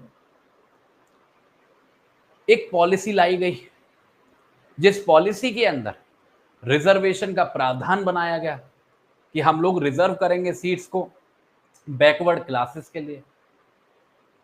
जब ये पॉलिसी बनी तो क्या हुआ, हड़कंप मच गया, क्योंकि जो लोग उस पॉलिसी से बाहर थे, जिनको उस पॉलिसी का फायदा नहीं मिल रहा था, उन्होंने ऑब्जेक्शंस उठाना शुरू कर दिए। कि ये तो आर्टिकल 15 के 1 का वायलेशन है। और मामला जब कोर्ट ऑफ लॉ तक पहुंचा, क्योंकि कोर्ट ऑफ लॉ के पास आर्टिकल 15(4) था नहीं तब, उसने इंटरप्रेट किया आर्टिकल 15(1) को और फिर उस पॉलिसी को देखा जिसके अंदर रिजर्वेशन दिया जा रहा था, और कोर्ट इस कंक्लूजन पे पहुंचा कि ये बात तो बिल्कुल सही है कि अगर आप ऐसी कोई भी पॉलिसी लाओगे जिसके अंदर किसी स्पेसिफाइड ग्रुप को आप रिजर्वेशन दोगे और वही फायदा बाकी के लोगों को नहीं मिलेगा, तो ये तो आर्टिकल 15 के 1 का वायलेशन हो जाएगा। तो कोर्ट ने क्या बोला कि उसको गलत बता दिया कि ये तो वायलेशन है आर्टिकल 15(1) का, क्योंकि 15(1) कहता है कि कोई डिस्क्रिमिनेशन नहीं होगा जाति के आधार पर, धर्म के आधार पर। इसलिए जो हमारे भारतीय संविधान का पहला अमेंडमेंट हुआ, the very first amendment to our Indian constitution, वो इसी परेशानी को दूर करने के लिए हुआ, जिसके माध्यम से हमारा आर्टिकल 15 का सब आर्टिकल 4 जुड़ गया। और क्या हुआ कि वही पावर जो ना होने की वजह से कोर्ट ने ऑब्जेक्शन उठाया था, वही पावर पार्लियामेंट के पास आ गई कि अब वो चाहे तो स्पेशल प्रोविजंस बना सकती थी शेड्यूल कास्ट्स के लिए, शेड्यूल ट्राइब्स के लिए और socially and educationally backward communities के लिए, जहां तक मामला एजुकेशनल इंस्टीट्यूशंस में रिजर्वेशन की बात है। तो जो परेशानी थी, जो कमी थी, वो पूरी हो गई इस फर्स्ट अमेंडमेंट एक्ट के माध्यम से। ठीक है, क्लियर है? बिल्कुल सही बेटा, फर्स्ट अमेंडमेंट एक्ट 1951। फिर इसके बाद एक केस आया बच्चे, इस केस का नाम है Balaji versus state of MyJio. 1963 का जजमेंट है सुप्रीम कोर्ट का। इसमें सुप्रीम कोर्ट ने डिस्कस किया वो क्राइटेरिया, जिस क्राइटेरिया पे हम जज कर रहे हैं बैकवर्ड क्लासेस को, और एक बहुत महत्वपूर्ण बात बोला कि केवल जाति आधार नहीं हो सकती किसी भी बैकवर्ड कम्युनिटी का, खासकर आर्टिकल 15 के 4 के अंदर। ध्यान से सुनिएगा। देखो दोस्तों, 3 कैटेगरीज हैं 15(4) में, या ओवरऑल भी देखें, ईडब्ल्यूएस को भी मिला लें तो 4 कैटेगरीज हैं टोटल। एक है शेड्यूल कास्ट, अब इसमें तो कास्ट लिखा ही है तो जाति तो है ही उसमें। और एक है शेड्यूल ट्राइब, और ट्राइब के संबंध में देखो कास्ट का भी रोल होता है और जिस लोकेशन पे है वहां उस चीज का भी रोल होता है। तीसरी कैटेगरी है सोशली एंड एजुकेशनली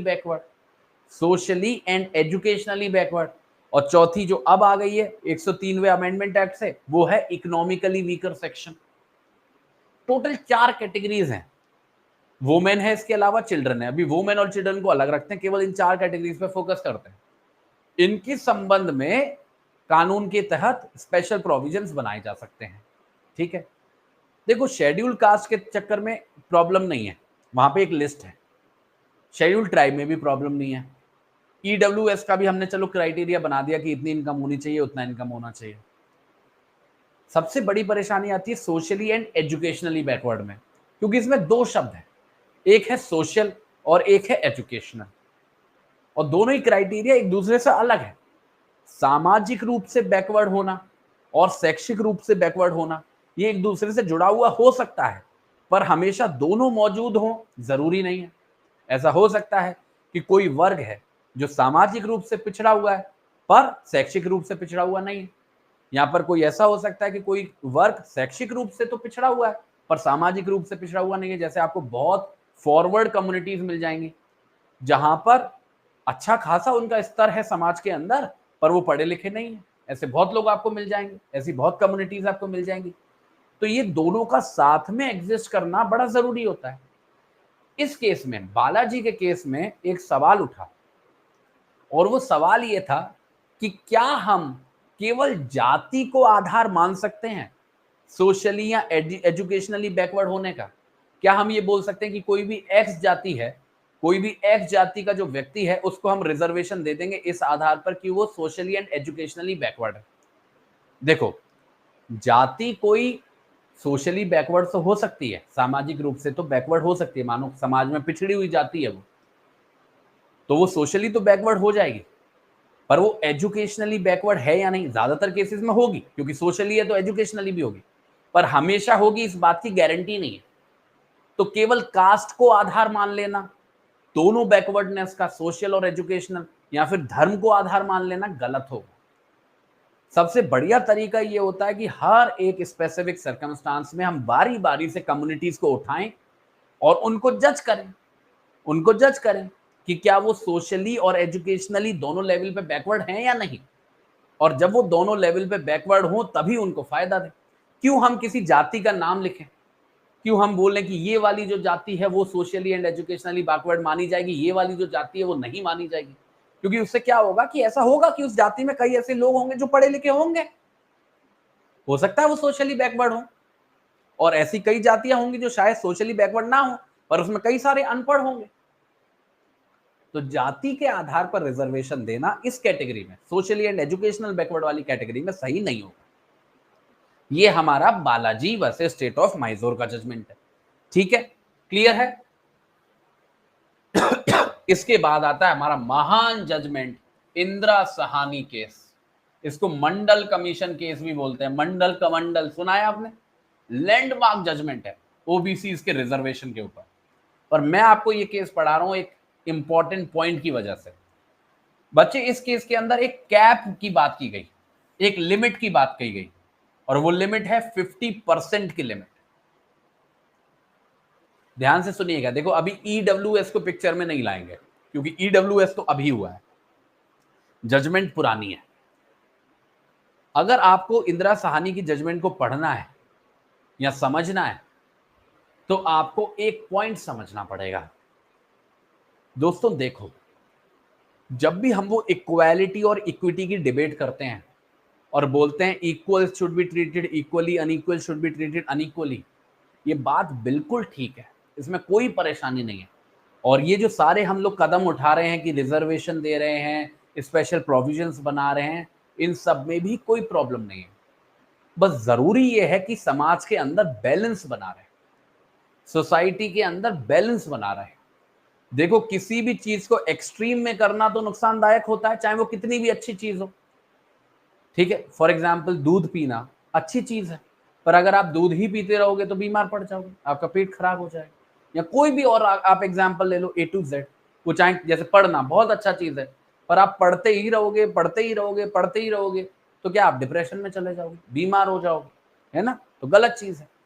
तो कोई भी चीज बैलेंस में होती है वो तभी तक अच्छी होती है, फिर वो चाहे रिजर्वेशन की पॉलिसी ही क्यों ना हो।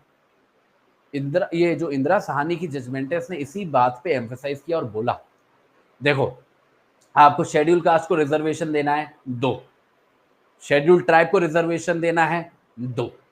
अदर बैकवर्ड क्लासेस को देना है, दो। कोई टेंशन नहीं, हम मना नहीं कर रहे, रिजर्वेशन देना है ना, दो। इक्विटी का प्रिंसिपल फॉलो करना है ना, दो।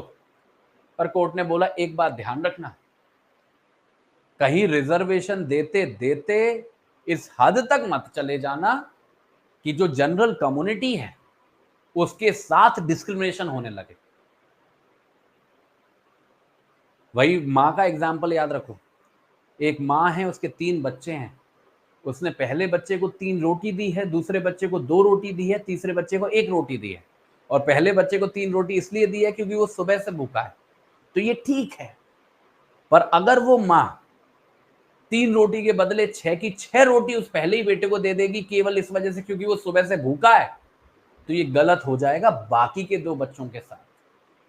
तो फेवरेबल ट्रीटमेंट भी तभी तक न्याय रूपक होता है जब तक वो किसी और के साथ अन्याय ना करने लगे। एक कम्युनिटी के साथ न्याय करते करते अगर आप दूसरी कम्युनिटी के साथ अन्याय करने लगोगे तो इक्वालिटी के प्रिंसिपल का वायलेशन हो जाएगा। इंदिरा साहनी की जजमेंट ने दोस्तों इसी बात को समझाया है कि आपको रिजर्वेशन देना है दो, पर एक हद तक, और वो हद क्या है? 50%। तो आपको एजुकेशनल इंस्टीट्यूशन में देना है ना रिजर्वेशन, दे दो, पर जितनी भी टोटल सीट्स हैं उस टोटल की 50% से ज्यादा आप रिजर्वेशन की कैटेगरी में नहीं डालोगे। उसी में आएगा शेड्यूल कास्ट भी, उसी में आएगा शेड्यूल ट्राइब भी, और उसी में आएगा आपका ओबीसी भी। ठीक है, ये कैप लगाया गया था इंदिरा साहनी की जजमेंट के साथ। ठीक है, पर दोस्तों अब ये जो कैप है वो थोड़ा सा हिल गया है जब से ईडब्ल्यूएस कैटेगरी आई है, क्योंकि उसमें लिखा हुआ है 10% अलग से रिजर्वेशन देना पड़ेगा ईडब्ल्यूएस कैटेगरी को, और 50% इन लोगों का पहले से ही हो रखा है। कुछ मुझे लग रहा है, अगर मैं गलत नहीं हूं तो 22% या 22.5% मिलता है शेड्यूल कास्टिस को, 15% मिलता है शेड्यूल ट्राइब्स को, और 27% मिलता है ओबीसी को। 49 तो यही हो गया सीधा सीधा। इसके बाद क्या हुआ? ईडब्ल्यूएस कैटेगरी भी आ गई है 10%। तो अब जो है 50% की लिमिट ब्रीच हो चुकी है। पर हम लोगों को वो बात से मतलब नहीं है, हम लोगों को बात से मतलब है जो बात कही गई इंदिरा साहनी के अंदर कि 50% limit is a reasonable limit, is a reasonable limit. उसके बियॉन्ड जाना ठीक नहीं रहेगा। और आज भी ऐसे लोग हैं, आज भी बार बार जब मौका लगता है हमारा कोर्ट इस बात को एम्फेसाइज करता है कि रिजर्वेशन पॉलिसीज को हमें कंट्रोल करना होगा। हाँ बिल्कुल, 49.5 तो 22.5%। Schedule caste is 22.5, 15 schedule tribe, 27 OBC, और अब आगे ईडब्ल्यूएस ऑल्सो। ठीक है, इसके बाद आता है दोस्तों एम नागराज का judgment. M Nagaraj versus union of India 2006 का जजमेंट है। इसके अंदर डिस्कशन हुआ एक कॉन्सेप्ट का, क्रीमी लेयर के। अब ये वाला कॉन्सेप्ट जो है इसमें भी डिस्कस हुआ था इंदिरा साहनी में, पर मैंने एक अलग से केस लिखा है क्योंकि एक तो केस का नंबर बढ़ गया, एक केस की वैल्यू बढ़ गई आप लोगों के लिए। पर ध्यान से सुनिएगा, क्रीमी लेयर का कॉन्सेप्ट है क्या? देखिए दोस्तों, जब भी हम किसी कम्युनिटी को किसी भी आधार पर रिजर्वेशन देते हैं या किसी भी प्रकार का कोई भी फायदा देते हैं, तो ये बड़ा जरूरी होता है कि हम ये सुनिश्चित करें कि वो फायदा केवल उन लोगों तक ही पहुंचे जिनके लिए या जिनको दिमाग में रख के वो पॉलिसी बनाई गई है। ठीक है, क्योंकि क्या होगा, आप किसी भी समाज के तबके को उठाओ, किसी को भी उठा लो, उसमें एक जैसे लोग नहीं मिलेंगे आपको। कुछ लोग होंगे जो बहुत पिछड़े होंगे, कुछ लोग होंगे जो उनसे कम पिछड़े होंगे, और कुछ लोग होंगे जो अच्छा खासा कर रहे होंगे, पैसा वैसा बना रहे होंगे अपना। इसलिए ये क्रीमी लेयर का कॉन्सेप्ट बनाया गया है। और ये क्रीमी लेयर का कॉन्सेप्ट किस पे अप्लाई होता है? ओबीसी पे, अदर बैकवर्ड क्लासेस पे। और ये क्या कहता है कि कोई भी व्यक्ति जो किसी भी कम्युनिटी का हो, भले ही ओबीसी कम्युनिटी का क्यों ना हो, अगर वो व्यक्ति क्रीमी लेयर में गिर रहा है, क्रीमी लेयर का मतलब है कि एक स्पेसिफाइड अमाउंट से अच्छा पैसा कमा रहा है, या फिर उसके पिताजी माताजी अच्छी नौकरी में है, तो ऐसे व्यक्ति को उस रिजर्वेशन की पॉलिसी का फायदा हम लोग नहीं देंगे। ये बहुत बड़ा चैलेंज है। वरना क्या होता है कि उसी तबके के, उसी कम्युनिटी के जो अच्छे लोग हैं, जो मजबूत लोग हैं, वही सारे फायदों को एप्रोप्रिएट कर लेते हैं, और जिनके लिए वो पॉलिसी बनाई गई थी उन तक वो फायदे पहुंच ही नहीं पाते हैं। इसीलिए ये क्रीमी लेयर का कॉन्सेप्ट बहुत इंपॉर्टेंट है दोस्तों, बहुत ज्यादा इंपॉर्टेंट है कि हर एक ऐसा व्यक्ति जो अच्छा कर रहा है आर्थिक रूप से, सामाजिक रूप से, वो फायदा ना उठा पाए ऐसी पॉलिसीज का, उनके एक्सक्लूजन को ही हम बोलते हैं क्रीमी लेयर का कॉन्सेप्ट, जो हमारे एम नागराज की जजमेंट में अच्छे से इलेबोरेट किया गया, जिसका इंदिरा साहनी की जजमेंट के अंदर भी अच्छे से डिस्कशन किया गया। ठीक है, क्लियर है। पर एक बात याद रखिएगा दोस्तों, ये जो क्रीमी लेयर का कॉन्सेप्ट है ये केवल अदर बैकवर्ड क्लासेस के संबंध में लागू होता है, शेड्यूल्ड कास्ट के संबंध में नहीं, शेड्यूल्ड ट्राइब्स के संबंध में नहीं। इसलिए बार बार ये मांग भी उठती रहती है कि हमको ये क्रीमी लेयर का कॉन्सेप्ट शेड्यूल्ड कास्टेस में भी लाना चाहिए, शेड्यूल्ड ट्राइब्स में भी लाना चाहिए। और लोगों का ये कहना है कि अब शेड्यूल्ड कास्टेस के अंदर भी, शेड्यूल्ड ट्राइब्स के भी अंदर कुछ ऐसे लोग हो गए हैं जो अब अच्छा पैसा बना रहे हैं, जो पहले से रिजर्वेशन का फायदा उठा चुके हैं, जिनके माँ बाप अच्छी सरकारी नौकरियों में हैं, तो हम उनके बच्चों को क्यों फायदा दे रहे हैं। पर अभी तक की तो स्थिति ये है कि जो क्रीमी लेयर का कॉन्सेप्ट है वो ओबीसी तक ही लिमिटेड, अभी शेड्यूल्ड कास्टेस में या शेड्यूल्ड ट्राइब्स में ये पॉलिसी नहीं लाई गई है। कब लाई जाएगी या नहीं लाई जाएगी वो हमको नहीं पता है। ठीक है, क्लियर है यहां तक, समझ में आ गया बेटा? क्या हम लोगों को ये चारों जजमेंट समझ में आ गई है? चंपकम समझ में आ गई है, बालाजी समझ में आ गई है, इंदिरा साहनी समझ में आ गई है, और एम नागराज समझ में आ गया। कोई भी डाउट, कोई भी कंफ्यूजन है किसी भी बात से जुड़ा हुआ जो आर्टिकल 15 में लिखा हुआ है? देखो बच्चे, केस की तो कोई लिमिट नहीं है, आप 50,000 केस लिख सकते हो यहाँ पे, जो शायद आर्टिकल 15 पे ही होंगे। अगर आपको कोई केस पर्सनली बहुत ज्यादा पसंद है जो मैंने मेंशन नहीं किया, आप अपने नोट्स में ऐड कर लो, कोई परेशानी नहीं है, कोई दिक्कत नहीं है। देखो केसेस में तो अच्छा खासा डिस्क्रेशन होता है, जो पढ़ना चाहते हो वो पढ़ो। कुछ लैंडमार्क्स होते हैं, जैसे इंदिरा साहनी तो आपको पढ़ना ही पड़ेगा, चंपागम तो पढ़ना ही पड़ेगा, ठीक है, उनको नहीं छोड़ सकते आप।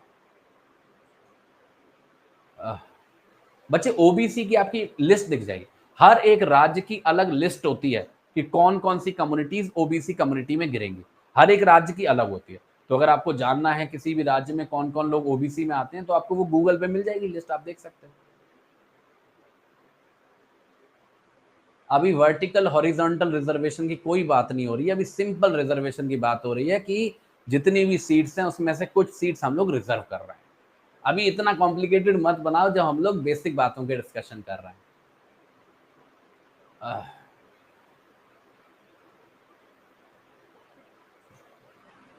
एजुकेशनल इंस्टीट्यूशन में है सर, यहाँ आर्टिकल 15 में रिजर्वेशन सिर्फ एजुकेशनल इंस्टीट्यूशन से संबंध में बताया गया, बिल्कुल सही है।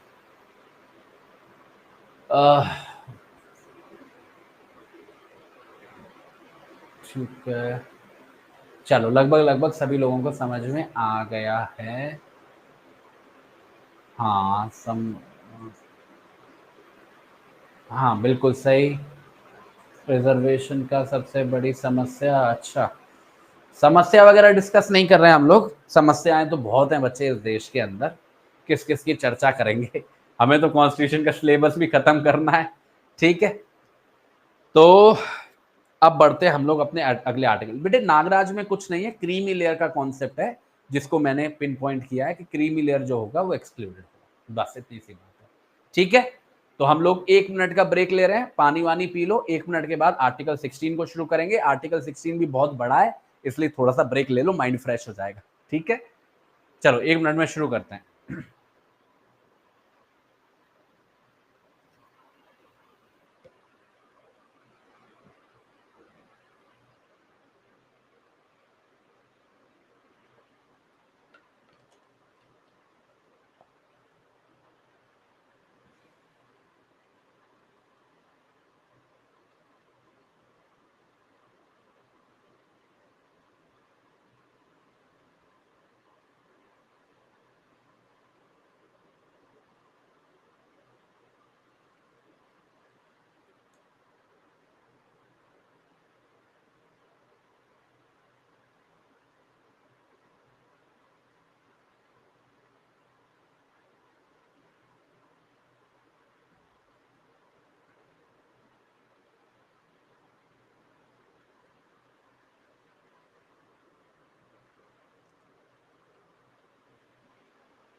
नहीं बेटा, कोई सीक्वेंस में लिखने की जरूरत नहीं है।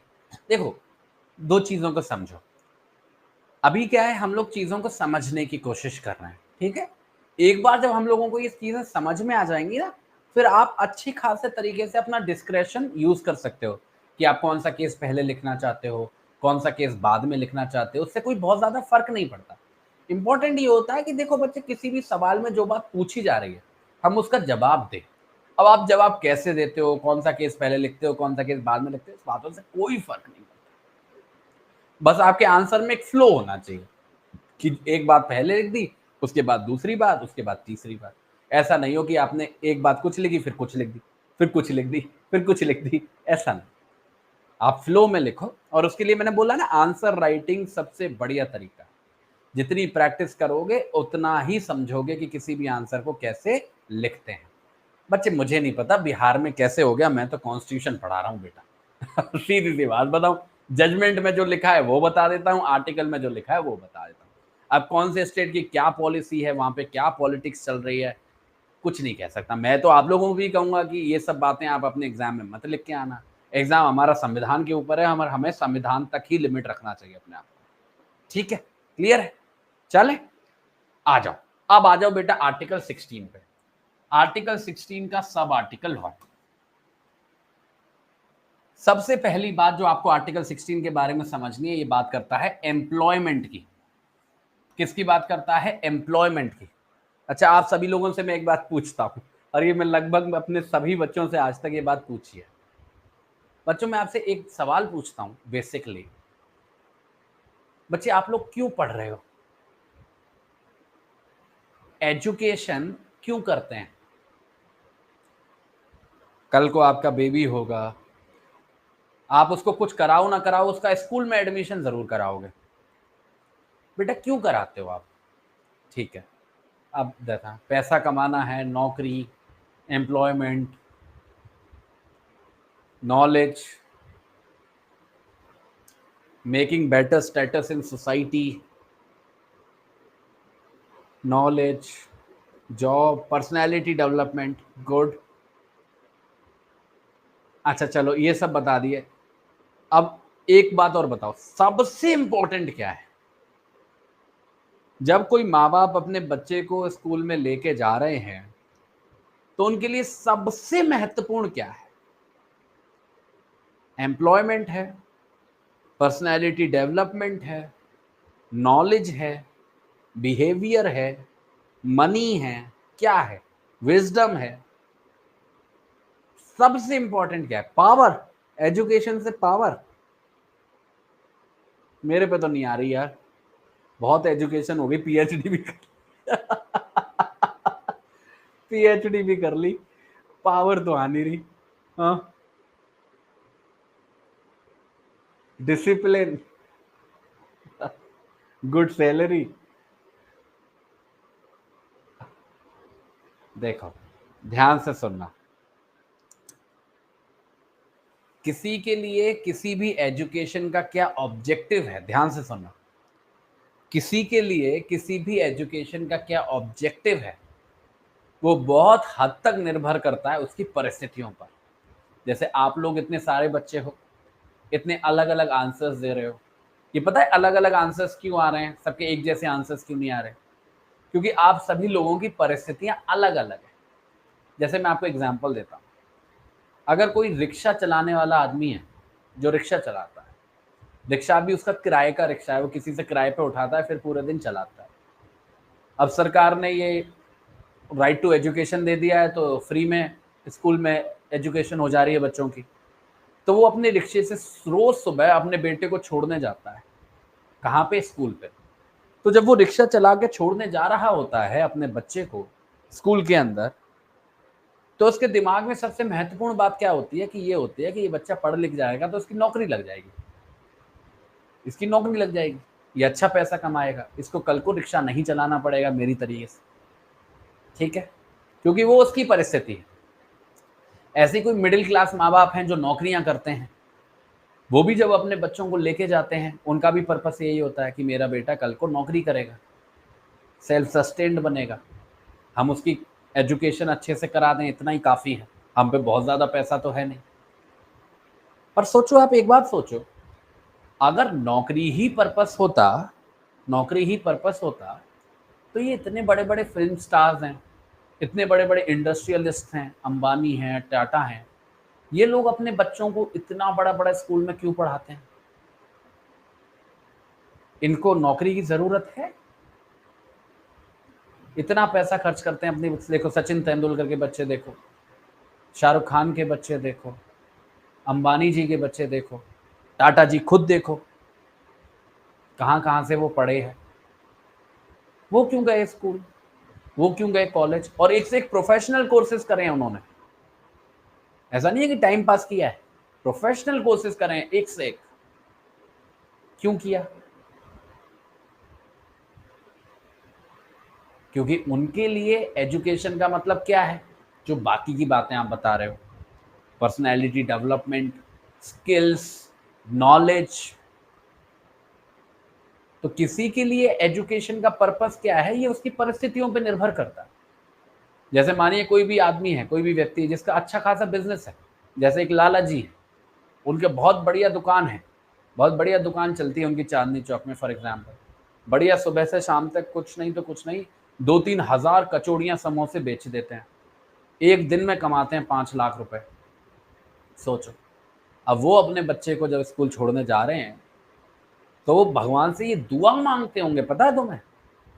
भगवान से ये वो दुआ मांगते होंगे कि कहीं मेरा बेटा कल को जिद ना करने लगे कि वो नौकरी करेगा, कहीं पढ़ लिख जाए तो उसे मेरा काम समोसे बेचने का छोटा ना लगने लगे और वो नौकरी के पीछे ना भागने लगे। तो आप कह रहे हो कि नौकरी करने के लिए, इनफैक्ट नौकरी से भागने के लिए क्या कर रहे हैं? कितना बड़ा बिजनेस कौन चलाएगा फिर? तो परिस्थितियां, सर्कमस्टांसेस सबसे इंपॉर्टेंट होती हैं। पर जब भी हम लोग ऐसे लोगों की बात करते हैं जिनको रिजर्वेशन देना पड़ रहा है, तो आप समझ पा रहे हो कि उनकी परिस्थितियां कौन सी वाली हैं? अंबानी जी वाली हैं, शाहरुख खान वाली हैं, या लाला जी वाली हैं, या फिर मिडिल क्लास फैमिली वाली हैं, या फिर उस रिक्शा चालक जैसी है? उनके लिए तो एजुकेशन में भी रिजर्वेशन का पर्पस क्या है? नौकरी पाना। इसीलिए इसीलिए कितना बेवकूफी भरा कदम होगा कि आपने इन लोगों को एजुकेशन में तो रिजर्वेशन दे दिया, उनका स्कूलों में तो एडमिशन करा दिया, पर नौकरी में नहीं दिया। कितनी बड़ी बेवकूफी की बात होगी कि जिस चीज के लिए सारी मेहनत थी वहीं पे आपने सहायता नहीं की। इसलिए ये आर्टिकल 16 जो है ये बात करता है दोस्तों एम्प्लॉयमेंट की। और अभी जैसे जैसे मैं आगे पढ़ाऊंगा तो आप देखोगे केवल एम्प्लॉयमेंट का मतलब ये नहीं कि नौकरी लगवा देंगे, इनिशियल अपॉइंटमेंट नहीं, चाहे प्रमोशन हो, चाहे सैलरी हो, चाहे पेंशन हो, सबके संबंध में हमारा आर्टिकल 16 ध्यान रखता है। सबसे पहले क्या बोलता है कि कोई भी भारतीय नागरिक के खिलाफ या किसी भी भारतीय नागरिक को इनएलिजिबल नहीं माना जाएगा या डिस्क्रिमिनेट नहीं किया जाएगा किसी भी पद के संबंध में, किसी भी एम्प्लॉयमेंट के संबंध में, चाहे धर्म के आधार पर, रेस के आधार पर, कास्ट के आधार पर, सेक्स के आधार पर, डिसेंट के आधार पर, प्लेस ऑफ बर्थ के आधार पर, या फिर रेसिडेंस के आधार पर। आर्टिकल 15(1) में जो बात पड़ी थी, पर इसमें 2 ग्राउंड्स एडिशनल हैं। रिलीजन 15 में भी था, रेस 15 में भी था, कास्ट 15 में भी था, सेक्स 15 में भी था, पर डिसेंट नहीं था। डिसेंट यहीं पे है। प्लेस ऑफ बर्थ भी 15 में था, रेसिडेंस नहीं था, रेसिडेंस यहाँ पे है। तो यहाँ पे 2 नए ग्राउंड देखने को मिलते हैं। किसी भी व्यक्ति पर इनमें से किसी भी आधार पर डिस्क्रिमिनेशन नहीं किया जाएगा जब मामला आएगा नौकरियों का। और फिर आता है आर्टिकल 16(3), ये बोलता है कि भले ही डिस्क्रिमिनेशन नहीं करेंगे पर पार्लियामेंट के पास ये पावर है कि अगर वो चाहे तो किसी भी नौकरी के संबंध में या किन्हीं भी नौकरियों के संबंध में रेसिडेंसी की रिक्वायरमेंट डाल सकते हैं। रेसिडेंसी की रिक्वायरमेंट डाल सकते हैं। अभी क्या बोला? अभी 1 मिनट पहले क्या बोला कि किसी भी भारतीय नागरिक के खिलाफ हम रेसिडेंस के आधार पर डिस्क्रिमिनेशन नहीं करेंगे। वो व्यक्ति फलाने राज्य में रहता है, केवल इस आधार पर उसको किसी नौकरी देने से मना नहीं करेंगे। यहां पे क्या बोल रहे हैं कि पार्लियामेंट अगर चाहे तो रेसिडेंसी को क्राइटेरिया बना सकती है डिस्क्रिमिनेशन का, मतलब ऐसा कानून बना सकती है कि भाई ये नौकरी आई है और इस नौकरी के संबंध में इसी राज्य के लोग अप्लाई कर पाएंगे या इसी राज्य के ही लोगों को नौकरी मिलेगी। डिसेंट का मतलब होता है वंश, सिटीजनशिप में भी पढ़ा था ना, सिटीजनशिप बाई डिसेंट, वही वाली चीज है, वंश। ठीक है, क्लियर है? तो रेसिडेंसी के आधार पर भी डिस्क्रिमिनेशन किया जा सकता है, पार्लियामेंट के पास ये पावर है। वो ऐसा बोल सकता है कि कोई भी नौकरी निकली कि इस नौकरी पे इसी राज्य का आदमी ही अप्लाई करेगा। तो पहला एक्सेप्शन तो यहीं पे शुरू हो गया, पर ये छोटा सा एक्सेप्शन, इसमें इतनी बड़ी बात नहीं है।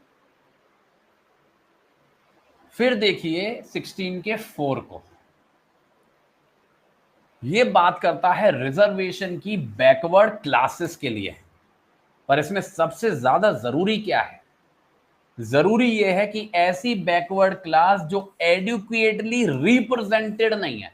ये बात याद रखना बच्चे, एडिक्वेटली रिप्रेजेंट नहीं है।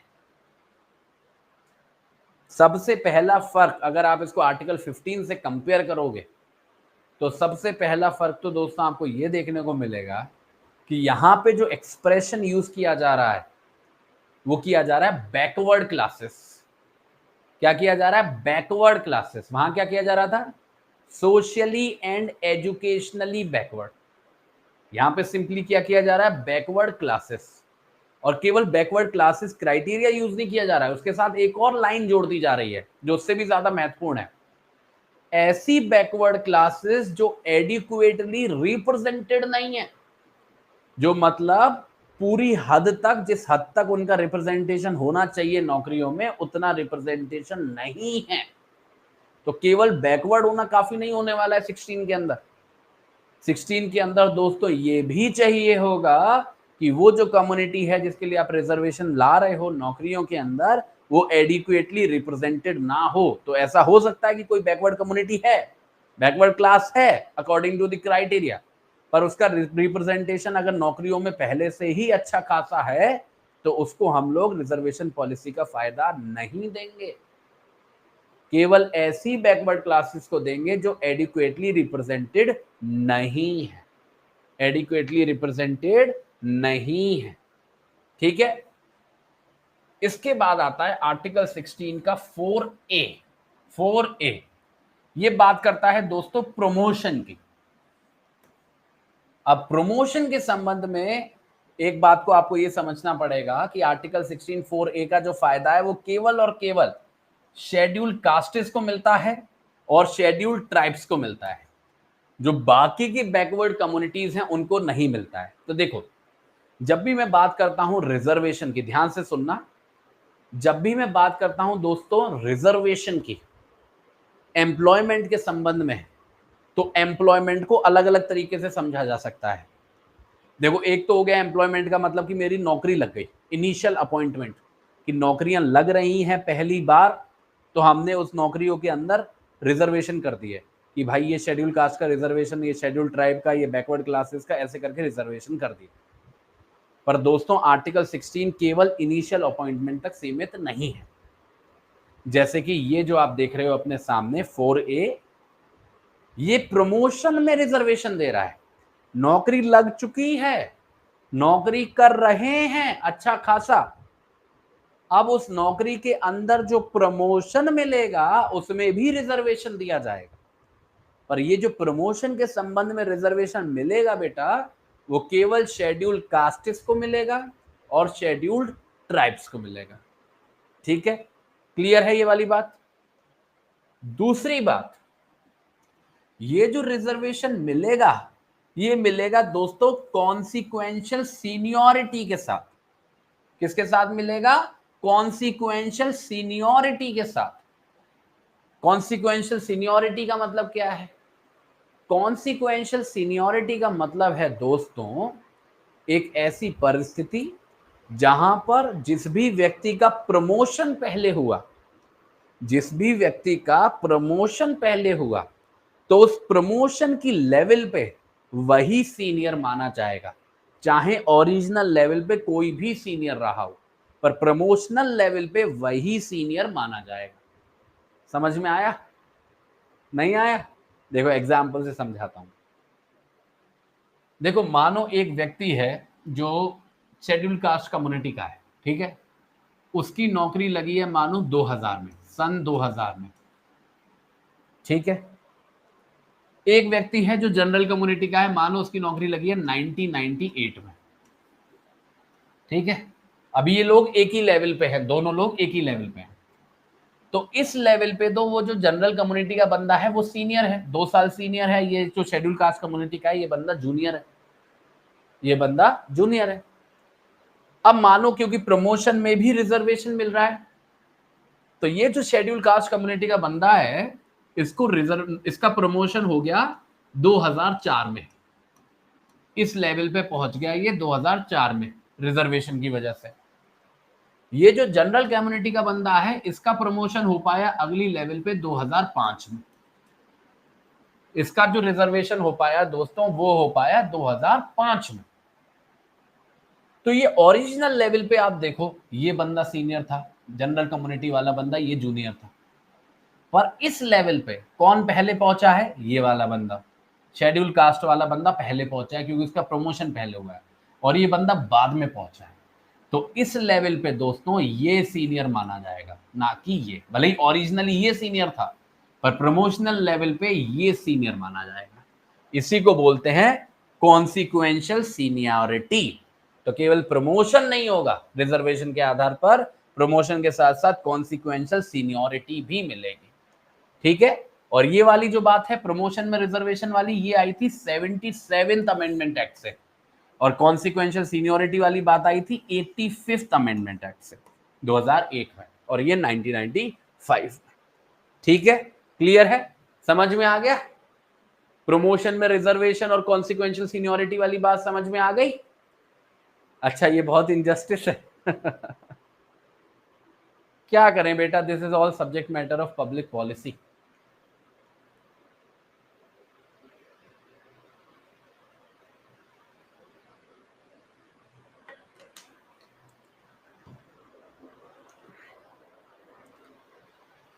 ठीक है, हो गया?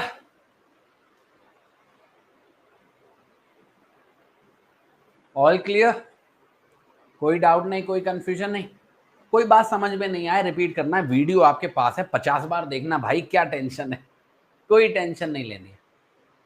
अब देखो अगला आर्टिकल 16 का 4B, 16 का 4B ये आया था 81st अमेंडमेंट एक्ट से 2001 में। इस ये किसकी बात कर रहा है?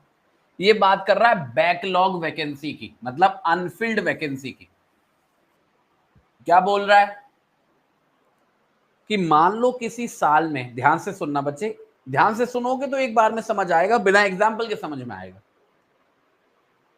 मान लो बच्चे किसी भी साल के अंदर कुछ सीट्स को रिजर्व किया गया था शेड्यूल कास्ट्स के लिए, शेड्यूल ट्राइब्स के लिए। अब उस साल के अंदर वो सारी की सारी सीटें भर नहीं पाई, इतने सारे लोग आए ही नहीं शेड्यूल कास्ट के, शेड्यूल ट्राइब के, कि वो सारी सीटें भर पाती, मतलब कुछ सीटें खाली रह गई।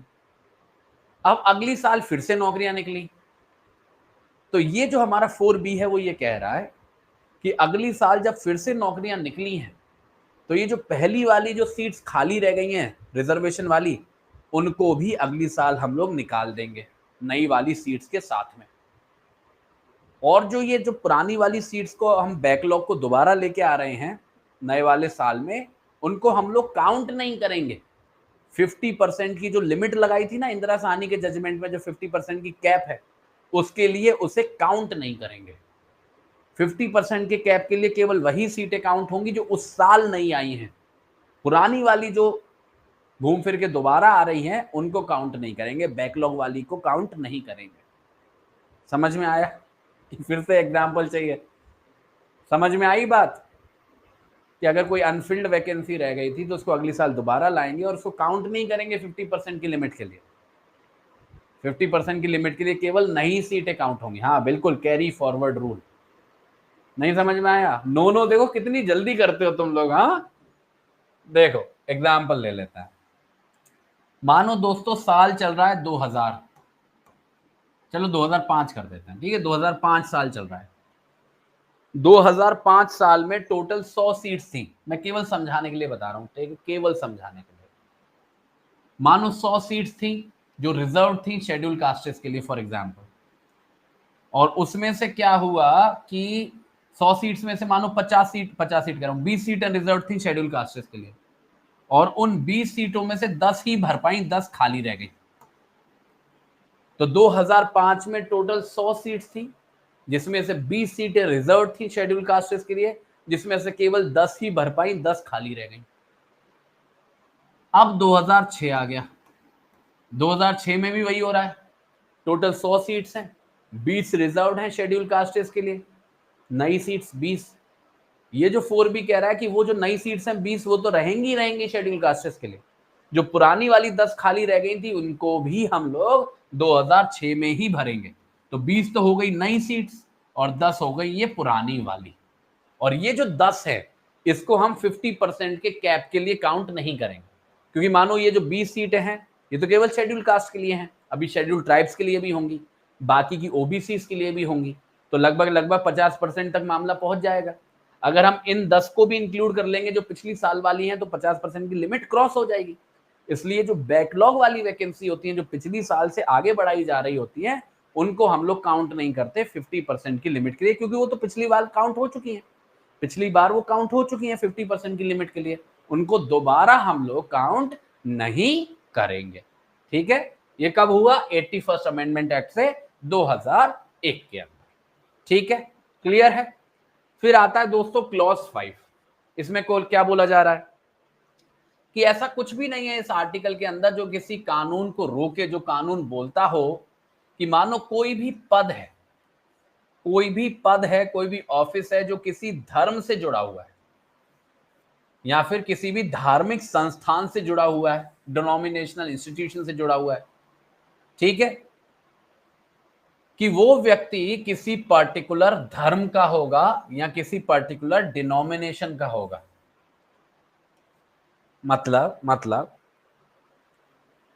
देखो, वैसे तो हम पक्षपात नहीं करते हैं किसी भी पद के लिए, चाहे धर्म का मामला हो, चाहे कास्ट का मामला हो, चाहे रेस का मामला हो, ठीक है, पर मानो कोई भी रिलीजियस इंस्टीट्यूशन है, धार्मिक संस्थान है, या कोई भी डिनोमिनेशनल इंस्टीट्यूशन है, मतलब धार्मिक संस्थान से जुड़ा हुआ कोई वो है, आर्य समाज है फॉर एग्जाम्पल, और अगर उसके अंदर कोई भी पद है जिसके लिए ये रिक्वायरमेंट बताई गई है कि ऐसा व्यक्ति ही इस पद को संभाल सकेगा जो इस धर्म का होगा या इस डिनोमिनेशन का होगा, तो इस कानून में कोई परेशानी नहीं है, ऐसा कानून अलाउड है, इसको हम इक्वालिटी के प्रिंसिपल का वायलेशन नहीं मानेंगे।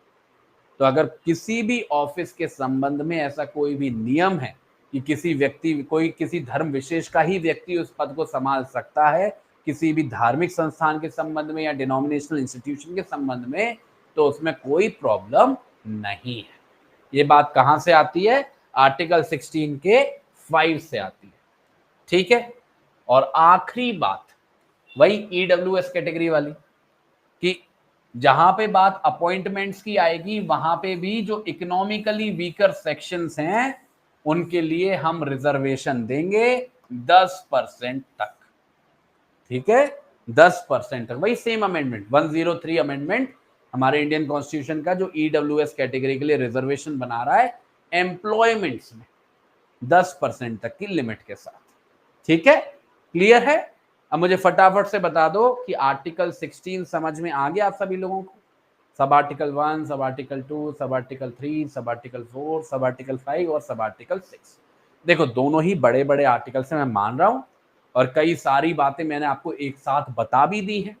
तो अगर आपको कभी जरूरत लगे कि मेरे को इस वीडियो को देखने की जरूरत है दोबारा से, तो देख लेना, कोई बात नहीं है, 1 डेढ़ 2 घंटा जाएगा, पर अगर उससे कॉन्सेप्चुअल क्लैरिटी आपकी इंप्रूव होती है तो बहुत बढ़िया। अदरवाइज ये जो पीपीटी है वो आपकी अपलोड हो ही जाएगी। तो इसको एक बार शुरू से लेके जहां तक मैंने आपको पढ़ा दिया है वहां तक उसको पढ़ लेना, जिससे क्या होगा, थोड़ा सा क्लियर हो जाएगा। बच्चे इससे स्लो नहीं कर सकते हैं।